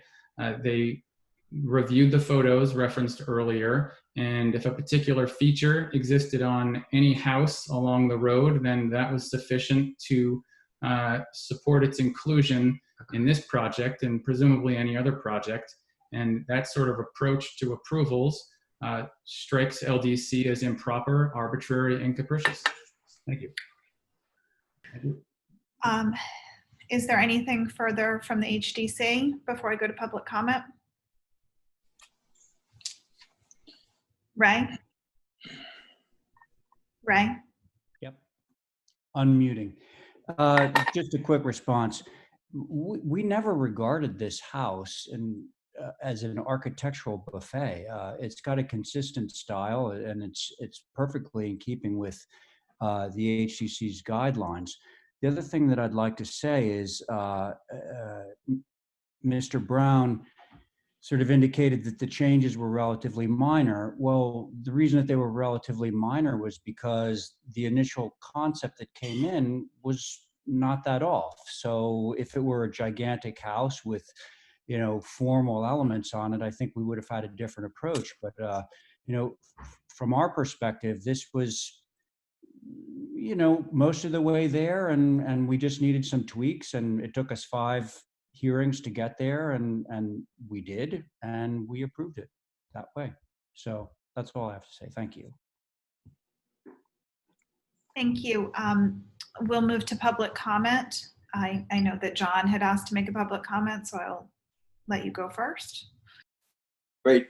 Thank you, Madam Chair. Good evening. My name is John Walker. My address is 112 Wauwinet Road, and I'm the owner of the property that is the subject of this appeal.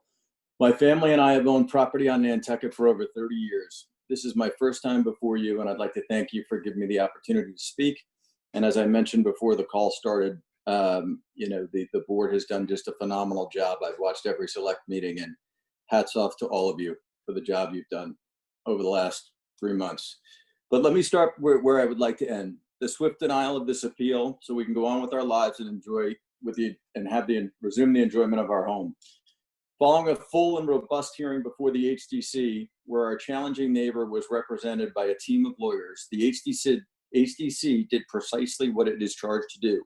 It carefully reviewed the plans in great detail. It considered input from a wide range of sources, including my objecting neighbor and her team of lawyers. It weighed the facts, and it reached a principled decision.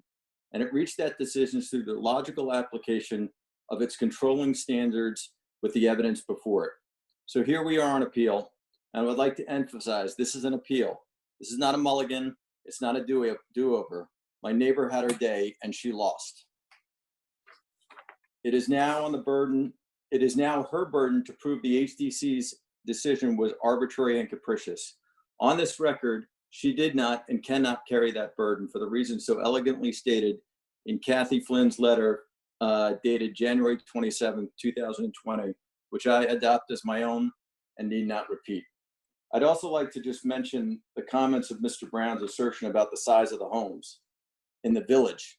LDC, as we're referencing, or Gail Arna's home, which is my direct abutter, my direct neighbor, her home is over 5,000 square feet. She has 5 buildings on the property, of which her greenhouse is larger than my home. So I think it is a misrepresentation of the architecture. And as Kathy also so eloquently pointed out, if you walk the beach, you're going to see the size of the homes, and you can barely see our home from either vantage point. So again, I think it's a misrepresentation about the size of the homes in the village, especially with my direct neighbor, and then 2 houses down, which is adjacent to the wall. When it in, they're over 3,000 square feet with a guest house that's larger than my home as well. So I would like to add in closing that my wife and I have tried our level best to listen and cooperate with our neighbor to address her concerns. It's come at a substantial cost and expense, but we finally received approval. We have the full support of all of our other neighbors with no objections. I'm not aware of anyone else that has objected to this. And we love our home. We love this home. We're keeping the inside of it as is, and we're just trying to build, with the great plans that Matt did and the HDC approved. We've got 4 children and 852 square feet. Worked great for 10 years, but it doesn't work anymore with teenagers. So, but again, I'd like to close with saying that we honestly tried to accommodate our neighbor, but it was never good enough. In sum, we most respectfully request that you deny the appeal. The HDC's decision was neither arbitrary nor capricious, and it should be affirmed in all respects. Thank you. Thank you. We do have Rick Atherton has his hand raised, so I'll go to Rick. I'm clicking unmute, Dawn. I can hear you, Rick. Go ahead. Just a couple of observations, if I may. For the record, the Athertons live about halfway between Walwinet and Quidnet.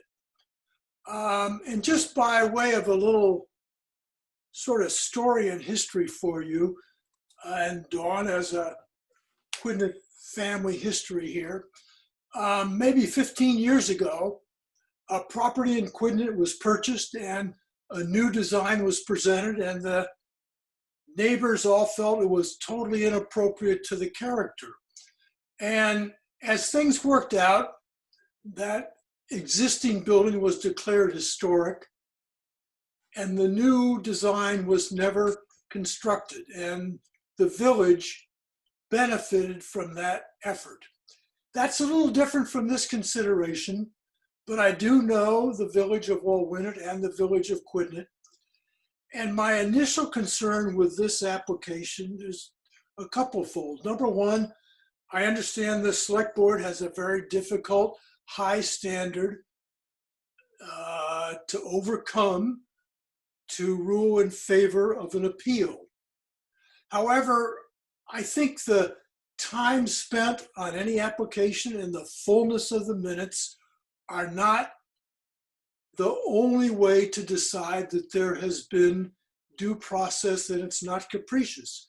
My concern with this application is it goes from sideline to sideline. And if we accept that as the new Walwinet standard, I guess we can assume the HDC will be happy to approve applications for reconstruction or new construction on lots in Walwinet that go from sideline to sideline. And eventually that will lead to nothing but a full panoply of structures from the beach. I think this project could well be turned a little bit on its side, and the ground cover going from east to west as opposed to north to south, if I have my directions correctly. And I think that in and of itself constitute a arbitrary and capricious decision, and not in keeping with at least my understanding of the intent of the Wall-Winnett character. Thank you. Thank you, Rick. Are there any, I haven't seen anyone else raise their hand. Are there any other public comments? Are there any, I will move to board questions before I completely close the public hearing. Anyone? No?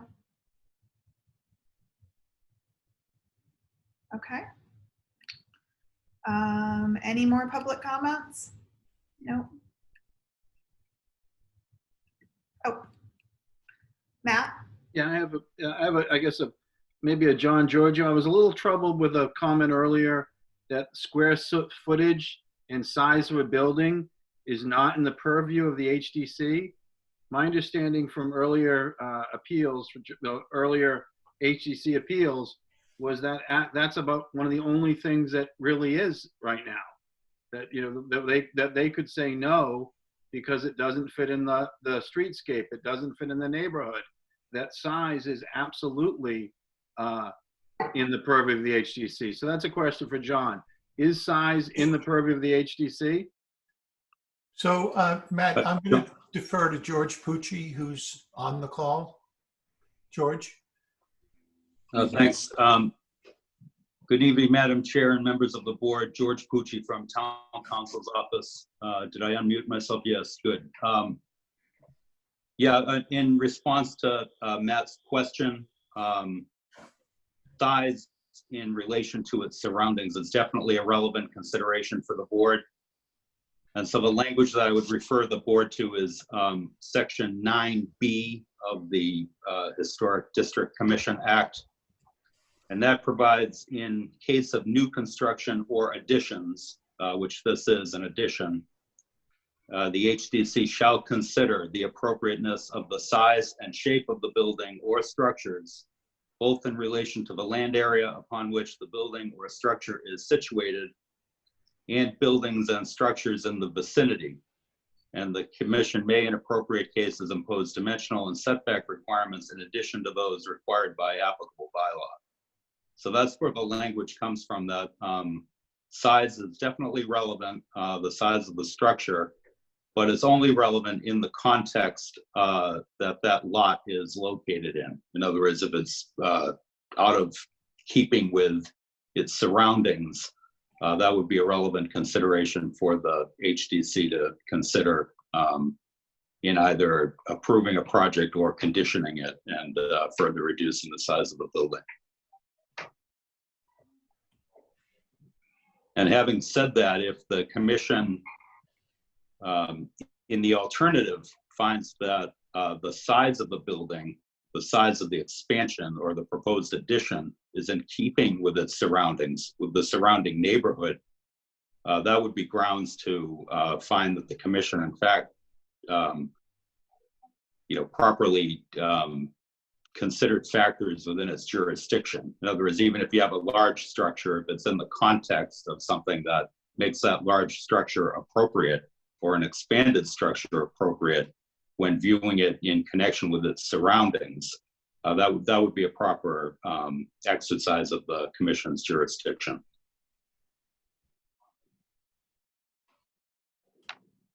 Yeah, no, yeah, thank you, George. That was my point is, we've had this discussion. This building, this whole application reminds me of one we dealt with in Nantucket, which was very similar.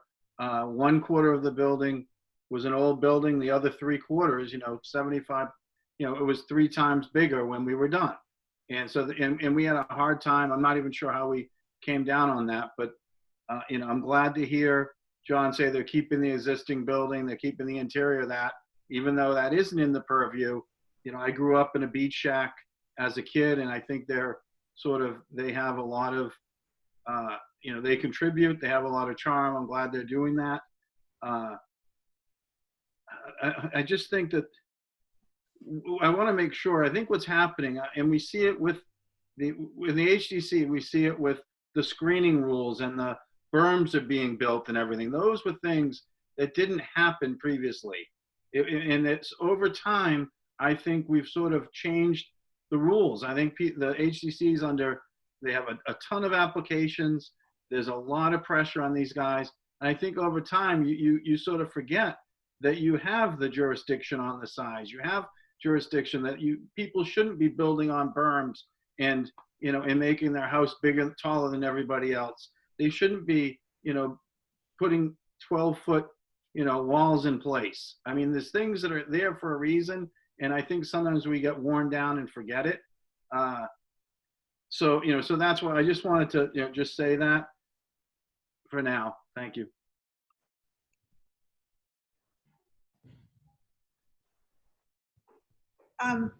I had some comments from Matt Becker. Am I allowed to read those? We have not closed the public hearing yet, Okay. so yes, you can still make a comment. Can I go now? Yes, go ahead.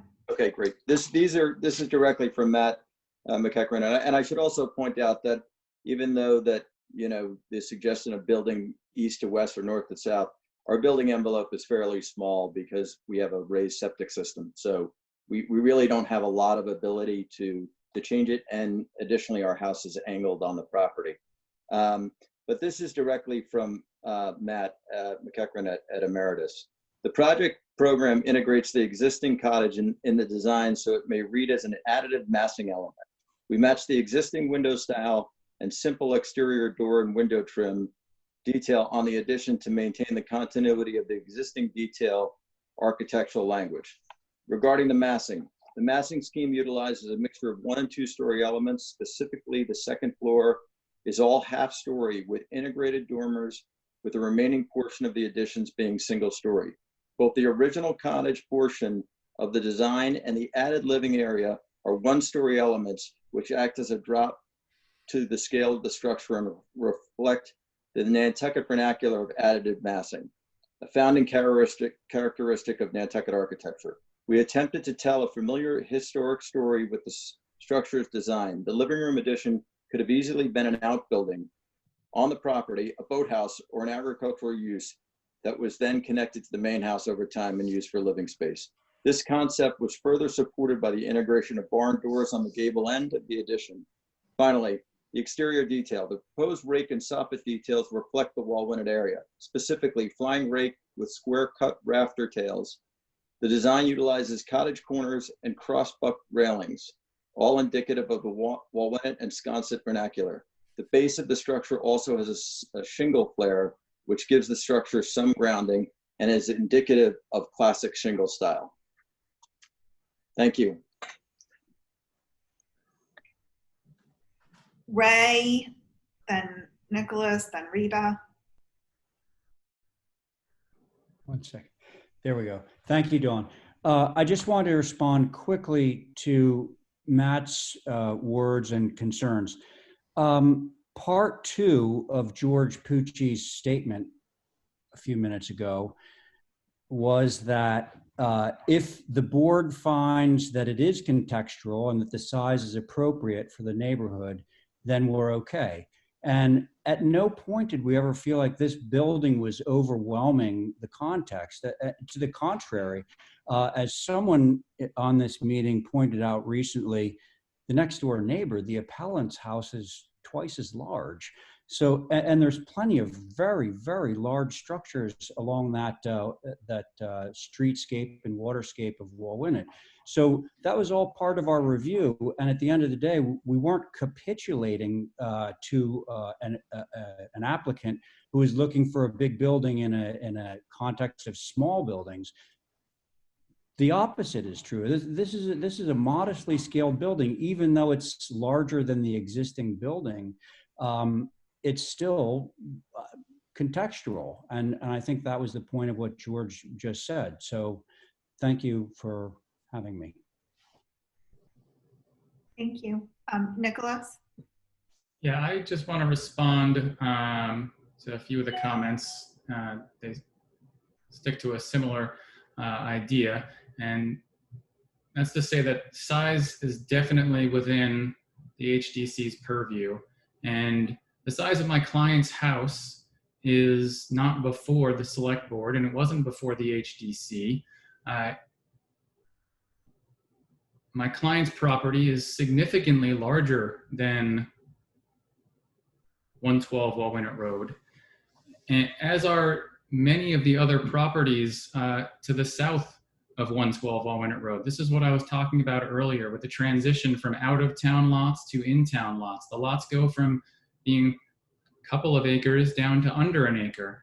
And when you start building larger homes on smaller lots, you run into the problem that Mr. Atherton alluded to before, where you're building out the lot completely from sideline to sideline. And that's what's happening here. And I think there is legitimate concern that that could keep happening, especially in the center of Walwinet Village, where the lots are a smaller size. I also just had one procedural issue, just for purposes of preserving an accurate record for appeal, and that was the statement that was read by Mr. Walker on behalf of Matt McEachern.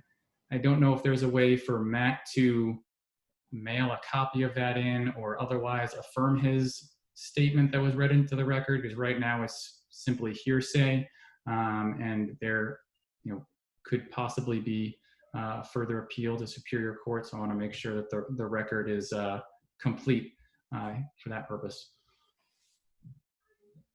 Thank you. Rita and then Stephen Welch. I have a quick question. I think this applies to most neighborhoods, but every one of the HCC appeals that comes up, we talk about preserving the character of a neighborhood. Are each of the neighborhoods called out and described at some point in time what exactly that character is that we're preserving? Because it seems like, and I see it again in this one where, and clearly we're doing it even now, we're looking at the houses next door, and in the packet it shows houses that have had additive massing over time, so that now in 2020, when we look at a smaller house like at 112 Walwinet, it is the smallest one in the block, so why wouldn't they be able to build bigger, and it would be in keeping with the character of Walwinet? But it seems like there's this constant creep that we allow unless somewhere along the way someone has said, this is the character of Nantucket, this is the character of Walwinet, this is what we're trying to preserve. And I actually don't know if we have that, or how we judge what is the character that we're trying to preserve. Because if we keep looking next door and things keep changing, then we don't really have anything. I also wanted to ask Ray, it looked like there were some site polls that were put up at one point, and just wondering, was it the beach? Is it the beach view or the road view that has the greatest, that will be impacted the greatest? Ray, do you want to answer that? Yeah. So this property is certainly more visible from the beach than it is from the road.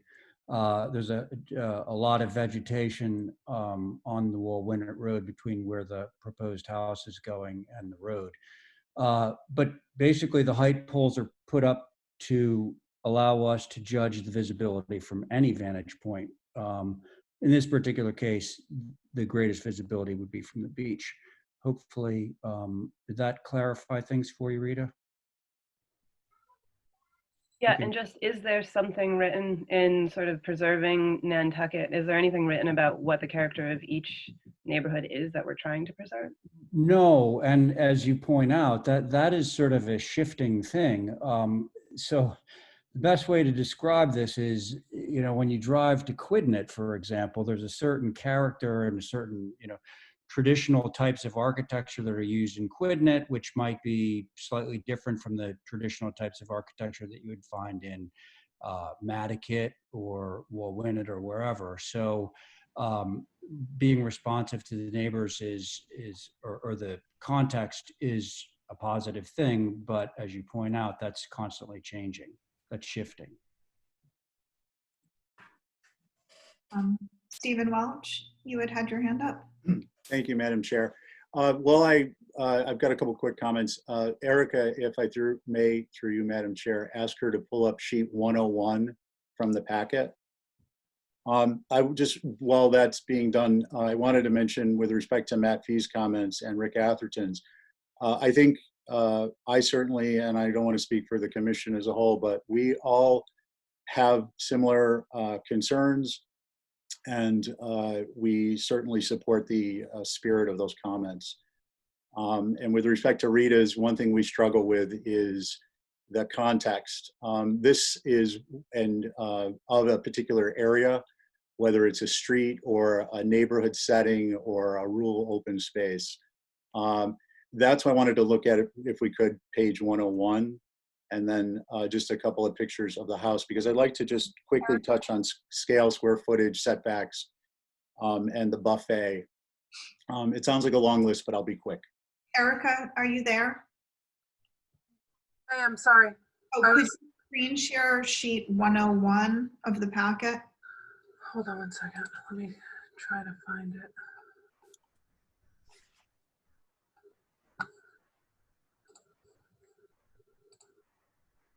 This one? That's it, Erica. If you don't mind zooming in on just the sheet itself, the lower portion, the locus map, and a little bit more, if it's possible, so that we can see the numbers. If not, that's okay. I can just describe. I think this is as close as I can get. Okay, that's helpful. So with respect to size, setbacks, scale, and so on and so forth, and also lot size, 112 is the area that's shown highlighted in green with an outline. That's the particular property that's in front of you this evening. To the north of that is 114 and 116. And then of course 120, which is the Wawinit house. You'll note that 114 and 116 are almost literally sideline to sideline with respect to their setbacks. Across the street, which is more of a smaller village setting, is 115, and there's a grouping of structures there. And then 113, which again is really development almost from setback to setback. Would we have preferred that this was a small cottage and it was as close to the beach as they could get it under regulations? Fine, but that's, you know, we don't have a say in what comes before us. We have to rule and make determinations and a ruling on what is presented, not what we wish was presented. So we worked with what we had with respect to the context, which shows other properties, their setbacks, their scale. 112, if you focus on that lot again, is actually quite a large lot. To the south of that is 110, which is the appellant's, and you'll note that on one side it's literally on the setback. Whether that pushed 110 further to the south, 108R up against their setback, I don't know. But we're basically working with what we have. We did feel that the design with respect to square footage was appropriate. We spent a lot of time questioning both the applicant and the opponent and requesting information from town records on that topic. Erica, if you could flip to page 139.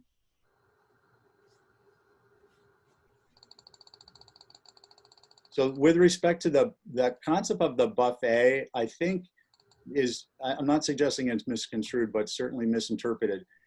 This is 116. Below it, the footprint, okay, so it says the footprint, 114. And Erica, if you wouldn't mind just to continue to stroll and stop at the second one down with the, yeah.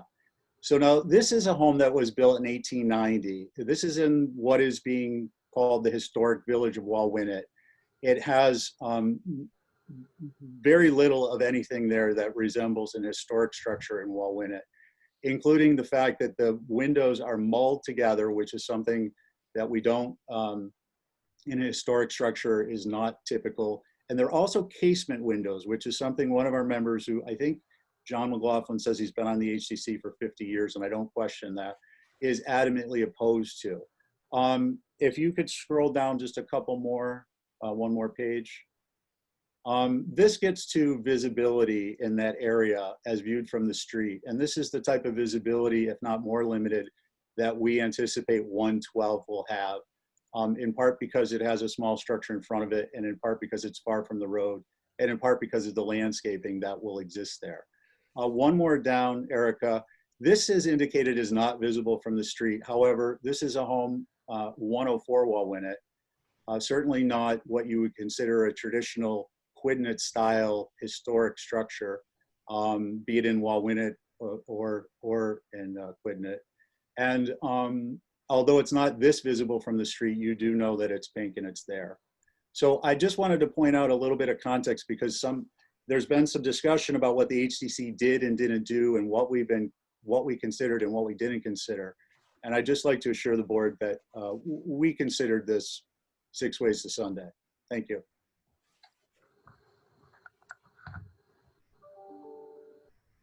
Thank you, Steve. Are there any further comments? I think it's at this point I'll close the public hearing, and then I'd like to hear from the board members.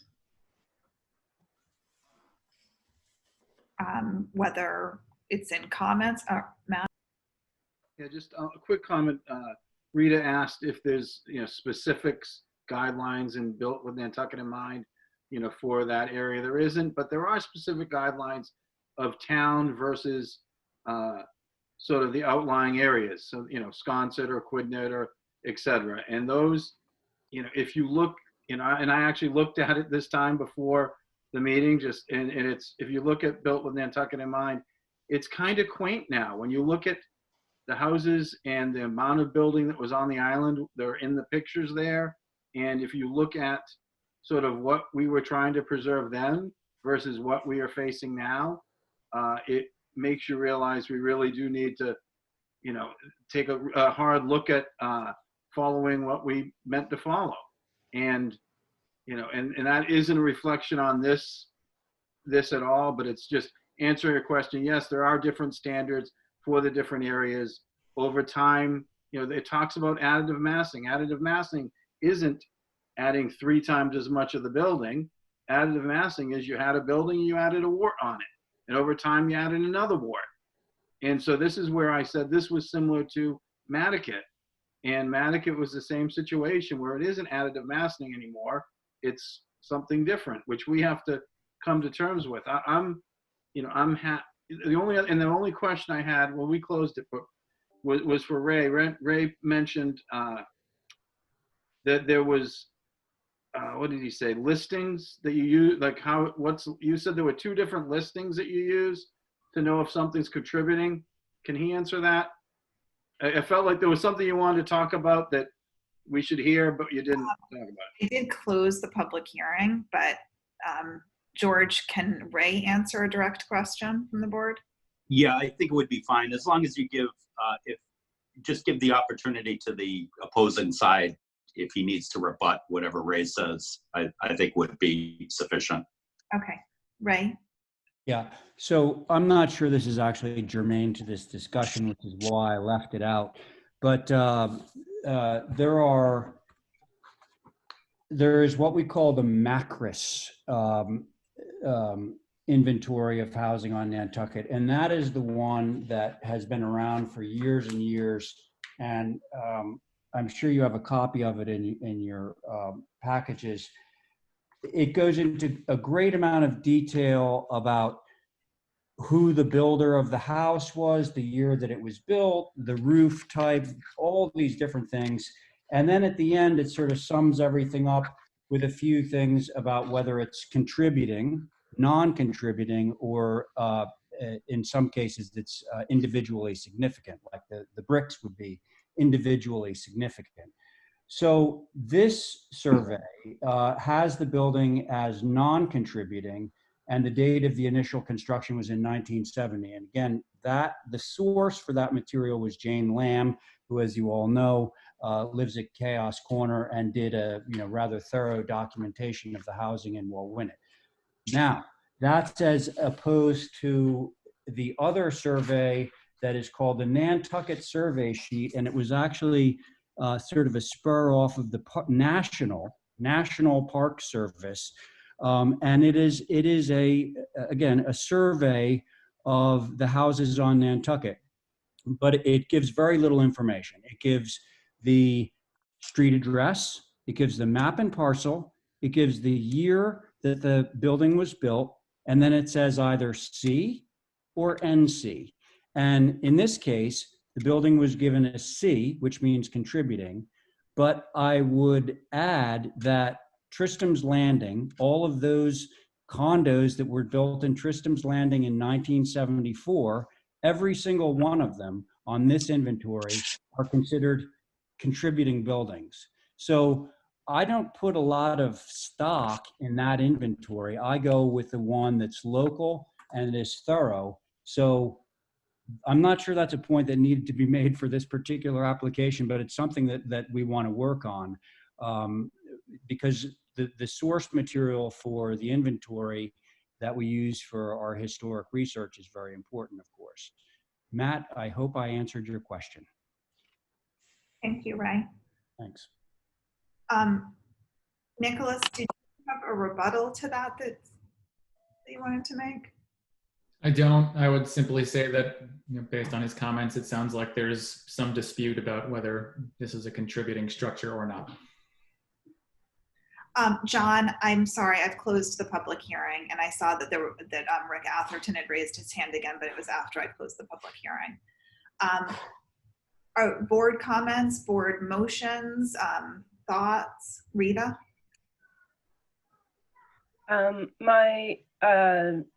To be honest, I think HDC, it looks like they spent a lot of time, I think, for this, taking various elements of this project into consideration.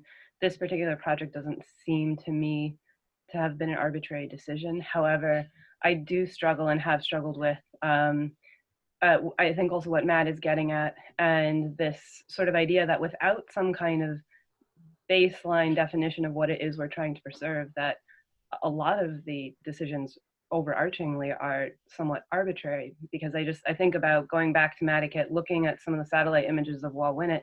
20 years ago, the houses were probably smaller and a lot less white trim. They were more rural. And now here we are looking at, using all these bigger houses that have been built on over the past 20 years and using those as our baseline. So it just seems like every time we look at this, every year, the baseline changes. So I don't really know what we're preserving, and it seems somewhat arbitrary.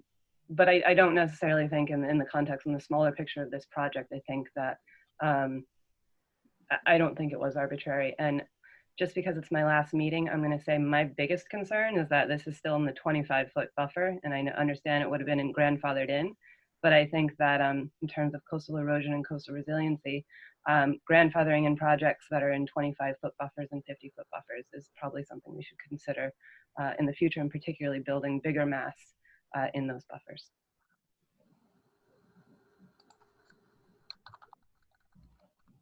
Jason or Christy? Christy? I had similar feelings to Rita, where when looking at this, I didn't feel that the HDC was being arbitrary or capricious. I went out and kind of scoped out where this home is and the other things around it. And, I came to the same conclusion that the HDC came to, which is that it fits in with the architecture and structures in that area. But I agree with Rita that if it keeps changing, it's this moving target. But I think that is a bigger discussion and not as much relevant to the single case. Jason? Well said by Rita. Thank you. I don't think the HEC made an arbitrary, capricious decision. I'm ready to make a vote unless the board wants to keep discussing. I'll just say that regardless, of any opinions that any of us have on this particular design, it is not within our role here to actually give it an architectural review. It's to review the process that the HDC went through, their deliberations, and whether they were arbitrary and capricious. It's a very difficult standard to actually come to the conclusion that they were arbitrary and capricious. They definitely had a very significant review process on this. and I feel like they did follow all of the rules. And I mean, on some of those other topics, I think those are important, broader discussions. I think it's something that the HDC cares deeply about, all of the board members, on the context of how they review particularly historic structures. But I think in this case that they did their job correctly. And I always, feel for neighbors who are concerned. But I don't believe that they were arbitrary and capricious. Matt, you had your hand up. Yeah, I'm gonna support. I'm in agreement with everybody, but I think the point that we really need to come around to, and at some point, I think I'll start voting at arbitrary and capricious if we can't really. And I can't put my finger on it, but Rita said it perfectly when she said eventually they all are. I think at some point there is, there was, back in the 70s, back when Jane Lamb did this and we wrote the guidelines, et cetera, we were pretty clear. And over that time, it's slowly shifted. And I hope that hopefully with the Historic Commission back active and the HDC engaged, I'm hoping that we start to really, get a handle back on those issues, because they're really, really important. And I think, it's a slippery slope that we've been heading down, and it's making some issues. But if Jason made a motion, I'll second it. Jason, did you make that motion, or did you want to? I'll make the motion to deny the appeal, that the HCC did not make an arbitrary and capricious decision. I'll second that. Okay, all those in favor by roll call vote. Matt Fee? Aye. Jason Bridges? Aye. Rita Higgins? Aye. Christy Ferrantella? Aye. Don Holgate, aye. And George, you'll prepare a decision on that? Yes, I'm happy to. Lately, Erica has been sending out a decision right after the next day, and they've been very good. So it's totally up to you. I'm happy to do it, or I'm happy to look at Erica's. I can work with George on it tomorrow.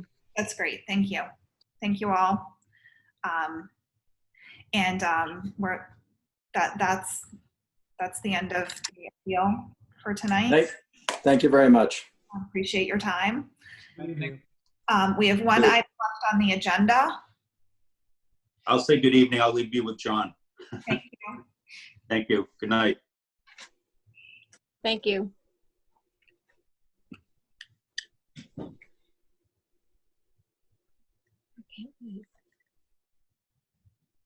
Okay, actually, I'm sorry, we have two items left on the agenda, but generally these last two items are select board reports and comments. And tonight for this discussion, I really want it to be between us as board members.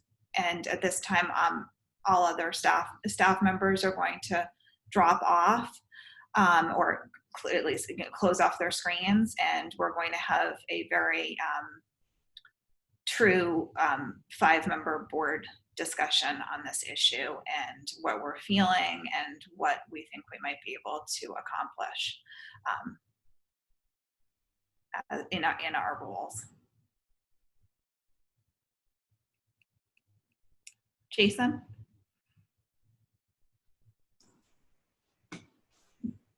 Thank you, Madam Chair. I just wanted to share my thoughts on this. So I know everything that we talk about at the select board, it has a great significance to our community. It's impactful, but I think,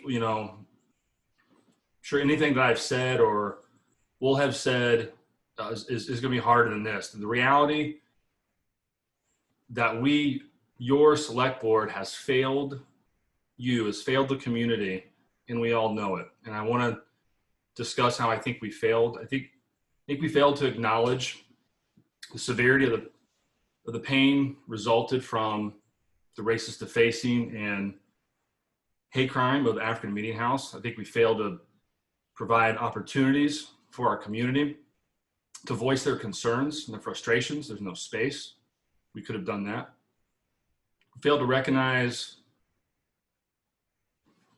that an independent body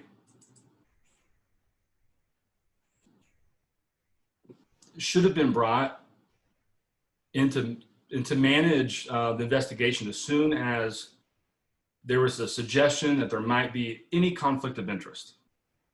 And I know a lot of this is hindsight, but I think we failed.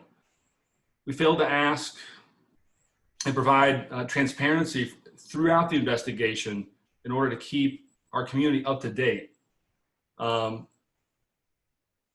So we could show them that we could see that they were in pain. So I wanted to apologize to our community, to our Black community, to our community of color, to Rosemarie, for people that I did not reach out to after the African Meeting House incident happened. I want to commit to being able to sit in that discomfort and fear and reaching out to people and in hearing their stories, our community of color. I need to do that. I think the select board needs to do that. I want to listen, but most importantly, I want to learn. And it is good to read a book and watch a documentary, but I have to listen to our community. And I think we have failed at that. So I want to do better. I think we want to do better, and we must do better. Thank you. Thank you, Jason. I as well want to figure out the best way to hear from people, to figure out a way where people feel safe to voice their concerns, a forum to voice their concerns. I want to hear what people feel they need that we can help provide. I don't want to jump right to what I think can improve things because I don't think that I know enough on what actually works. I mean, when we're talking about race issues, we're talking about hundreds of years of oppressive behavior.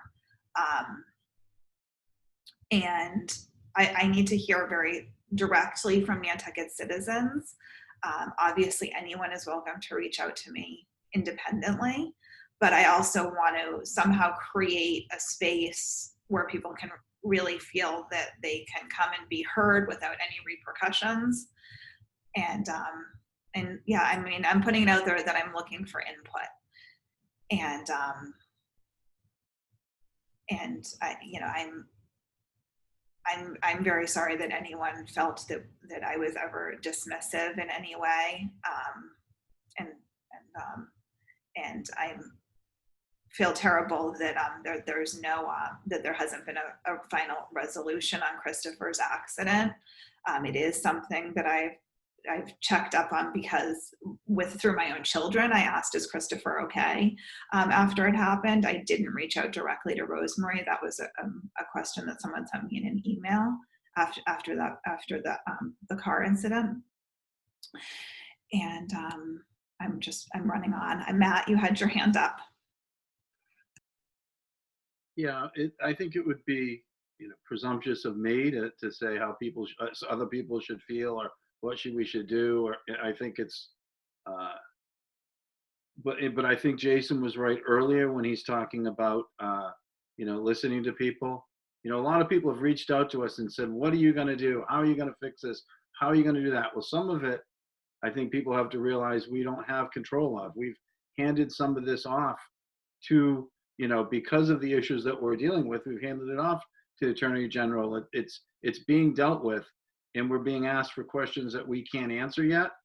But I think the things we can do is what Jason was saying, is to listen to people and to then gather the information and then do the right things. But people asking me personally now, what are you going to do? Are you going to do this? Are you going to do that? I think we've got to figure out what the right thing to do is first. And that's going to take what Jason's talking about, the hearing and understanding. And I don't think it's appropriate for me to be, sort of pontificating about some of this stuff. It's near impossible for me to understand where someone else's view is from. And I think we need to understand that and understand, you know, how that can be improved, and then go from there. I know you've talked about a forum or doing something like that. I think if that will be difficult and uncomfortable and tough to do, but I think if it can be done from the right place with the right intent, and not, you know, not a gotcha moment, or, you know, not, you know, if it was done when we're trying, I think it could be very helpful.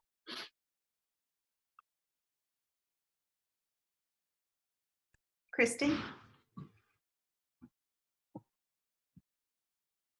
Yeah, I think a lot of things have been said that I was going to mention. I think it's really important for the select board to take a step back and really listen. I think a lot of us are action oriented, wanting to help, wanting to fix things, wanting to jump in, and we can't do that in this space. We need to create the space where our community of color and our Black and Brown community members can come in and tell us what they need, and tell us, you know, what they experience as a resident of Nantucket or visitor of Nantucket.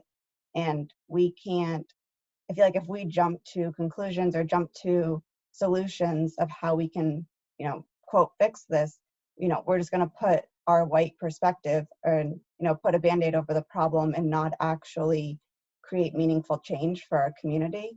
So I think that's something that I've been really working on, is listening more and learning more and reading more.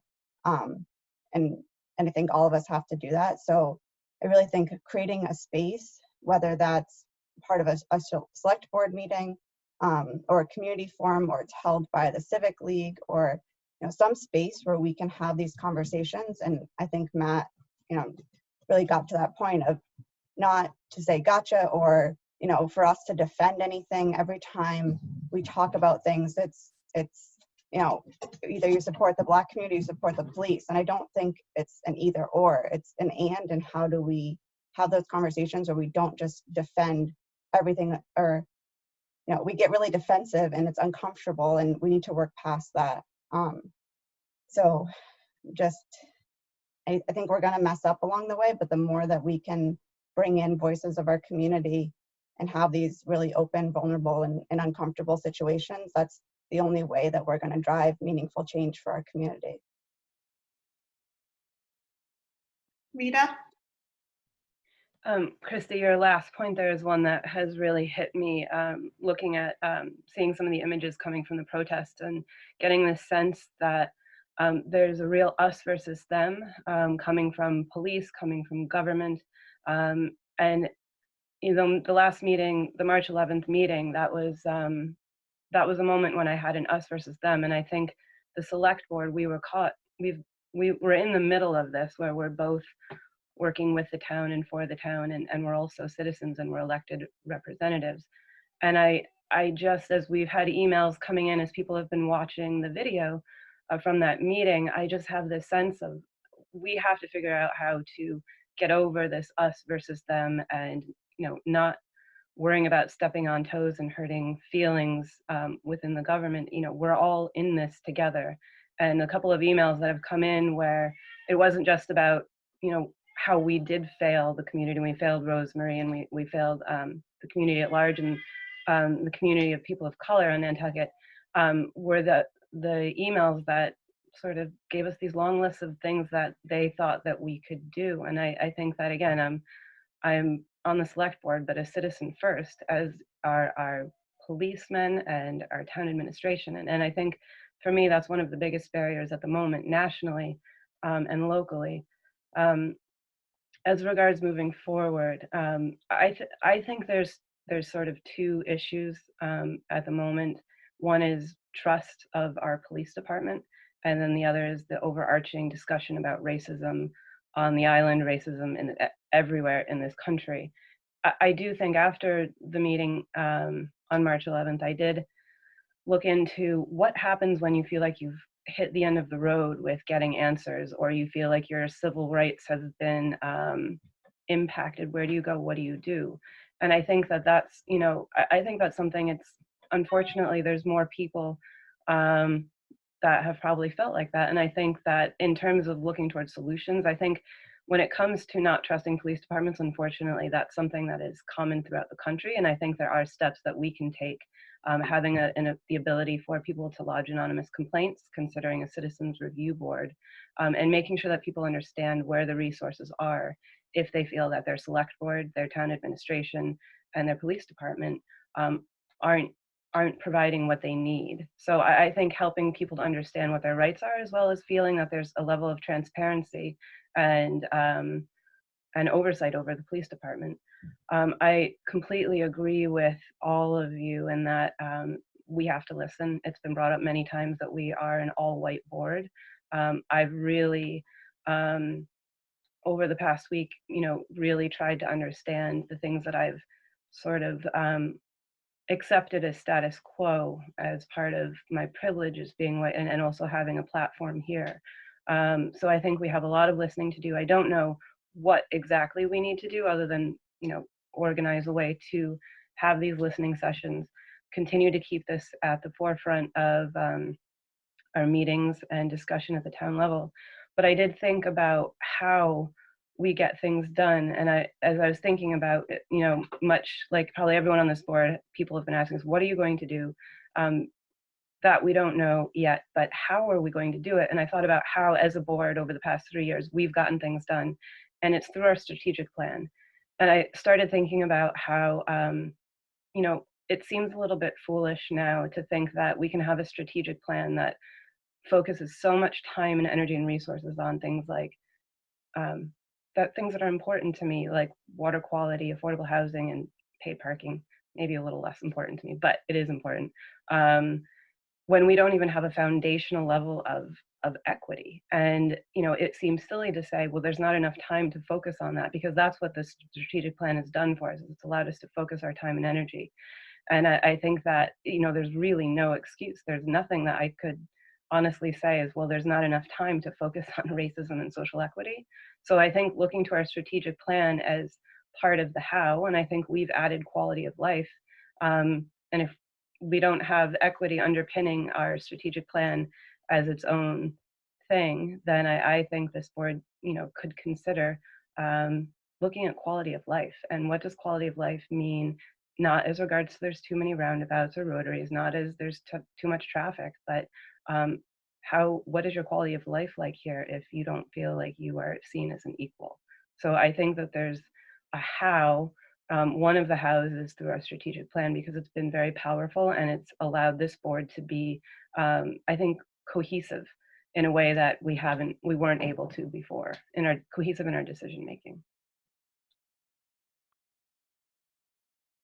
Matt? Rita, you can't leave. You're not allowed to step down, just so you know that. Yeah, the other thing I think as the board we have to remember is when people come under public comment and something, and they aren't getting anywhere with the government, that, we are not staff. We are not the administration. We are we are there to make sure that they are doing their job properly. And I think sometimes we forget our role, and sometimes we are too much, walk too much in lockstep with the town administration. And I know I bucket more than most of you, but I think that it's something that we have to become more comfortable with. And when something is brought to our attention that warrants, investigation and warrants, a response, we need to, all of us, we need to hold the chair and the co-chair and all of us accountable to make sure that we follow those things up. Because, if we don't, then eventually, if you don't pay attention to a problem, it's just going to get worse. It might be 2 years, 5 years, but eventually it comes back even and bites you harder. And I think this is one situation where it has and continues to. And so I think, this board now without Rita, with, that we have to make sure that we really, remember that we're what we should be doing. Yeah, I mean, one thing I realized with a lot of these comments in regard to like the public comment forum, I mean, that's always been a difficult thing thing for me, because we generally take in the information and don't respond to it during the meeting because it's not an agenda item, and definitely need to have the follow-up with the people that do come and speak. And I think most of the time that happens, but we've you know, probably need to have a slightly more defined process to absolutely make sure that that happens. But anyway, I don't want to just start trying to be a fixer. I want to, I mean, in this conversation, I really want to be a listener. Jason? Thank you, Madam Chair. I like that the five of us can just talk about this and not have to come up with an agenda item or a motion. We can just talk. So I wanted to share something with the four of you that's been in my head. So after the March 11th meeting, 50, 100 times I thought, what I could have done something differently. I've been trying to do the work. I knew I could have said this, and that was all in my head. What could I have done? So I had the guilt and the shame of something that I didn't do or could have done differently.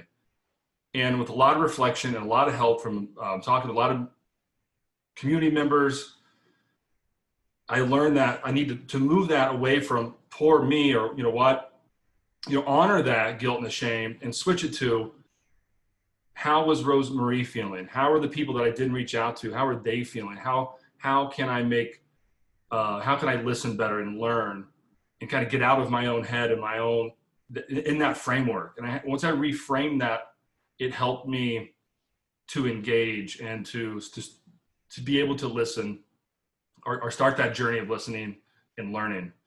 And I just think if we can do more of that, then and acknowledge what has happened and where we've been this last year or two, we really can go forward and with the right mindset and the right heart and take action and start this process. Thanks. Thank you, Jason. Rita?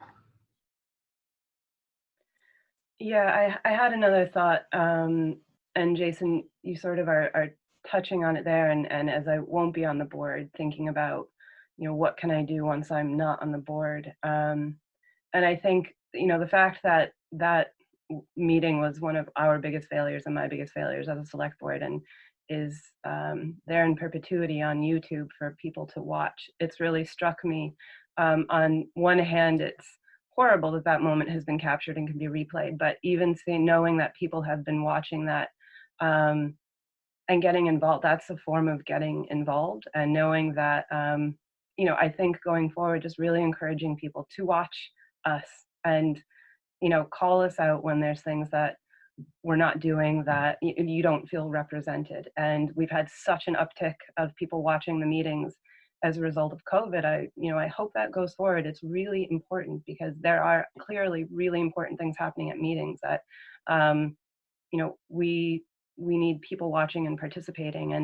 And I think going forward as well, the select board, when I ran for select board, I saw Dawn on the board, and I never thought about it for 2 seconds about whether or not as a woman you could run. And I think it is I think, Christy, you're the 12th woman in the history of Nantucket, and I was the 11th and Dawn's the 10th. So 5 years prior, you look at a board that is all male, and some people might say, some women might feel like they couldn't run because it's all male.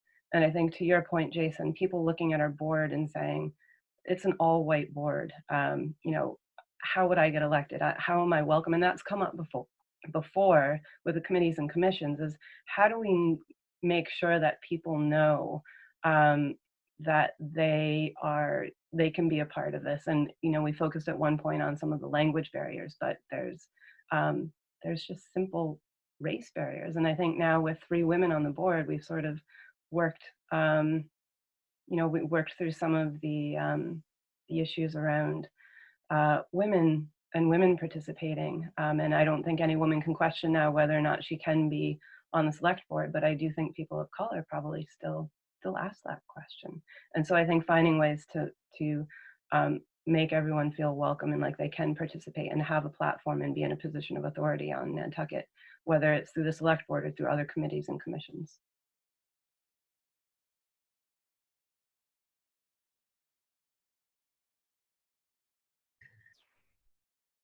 So I wanted to just, really keep this a very informal conversation tonight. I think that we do want to work further on some tasks that the select board can help facilitate. But right now, I'm kind of putting out there, I want to hear more from the community on what they think would make sense. And I mean, whether email or phone call or direct conversation, properly socially distanced, is what works right now. I mean, I think I just want to say to everyone, reach out to any one of us that you feel comfortable reaching out to, or multiples of us, and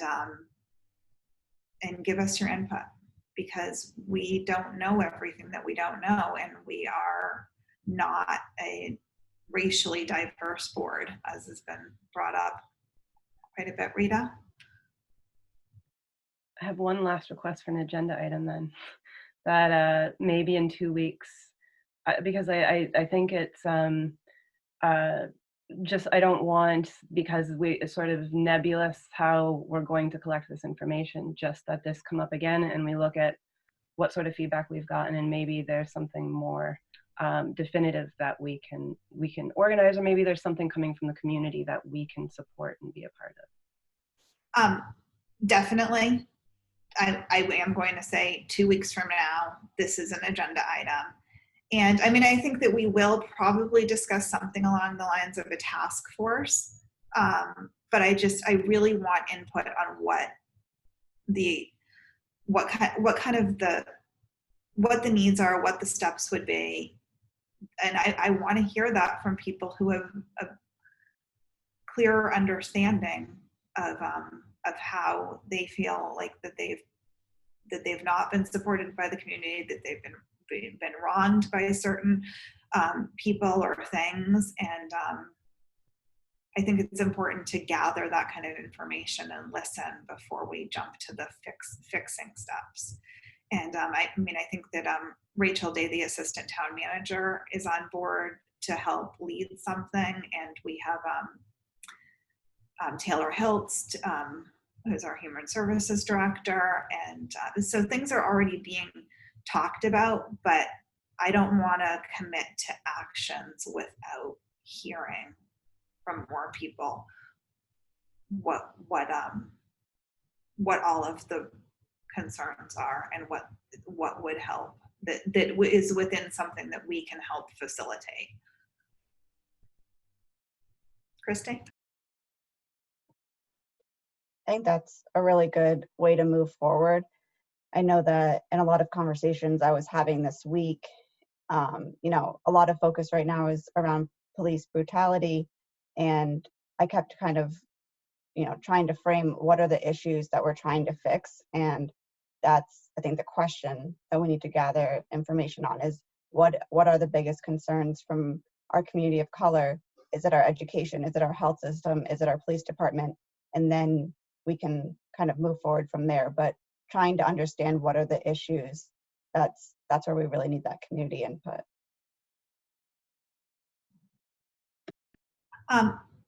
I wasn't going to get into a lot of public comments tonight, but I do have one person with her hand raised. So I'd like to allow her in. Christina.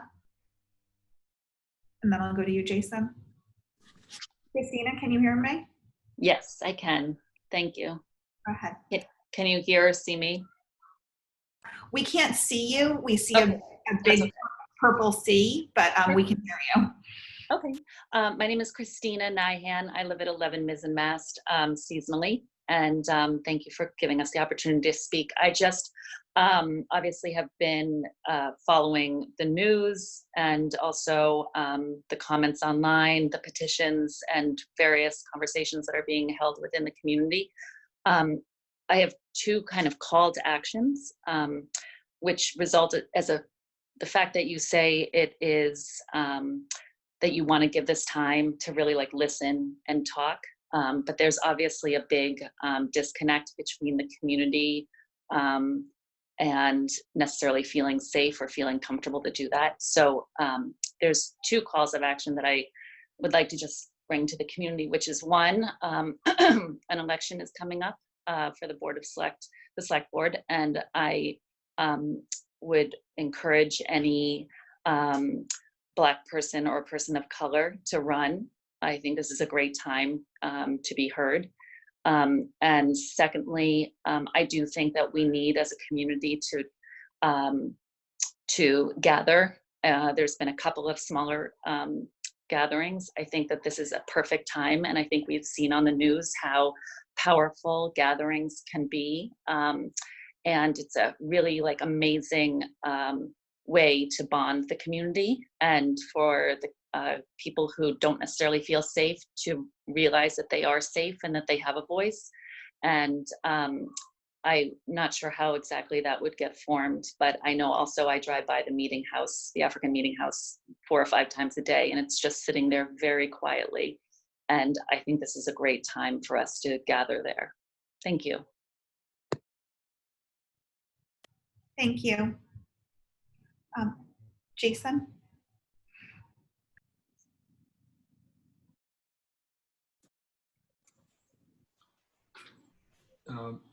I think I was going to I was really listening to Christina, and I lost my train of thought. I should have wrote it down, but I think I was going to address having at some point, if the community wants this, to have an off-island facilitator, an organization that does this kind of work, come in and help us. From what Christina said, people don't feel safe, and there's a disconnect there. And so how do we create that space? And I know that's what you're asking for, Dawn, is what we can do. I know there's some organizations that are working on that right now. So I'm hopefully next week. I know you guys said maybe 2 weeks from now, maybe we could have an update next week. That gives us enough time. Thanks.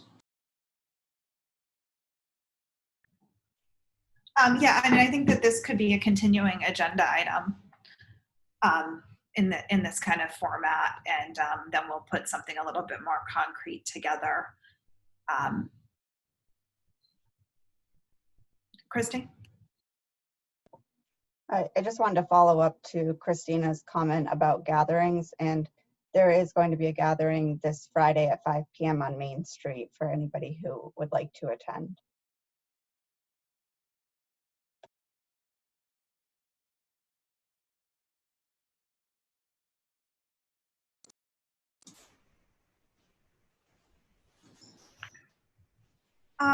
So let's add this again for next week, and we'll just have some updates, and we'll maybe get a little bit closer to some potential action items as we formulate and hear from more people.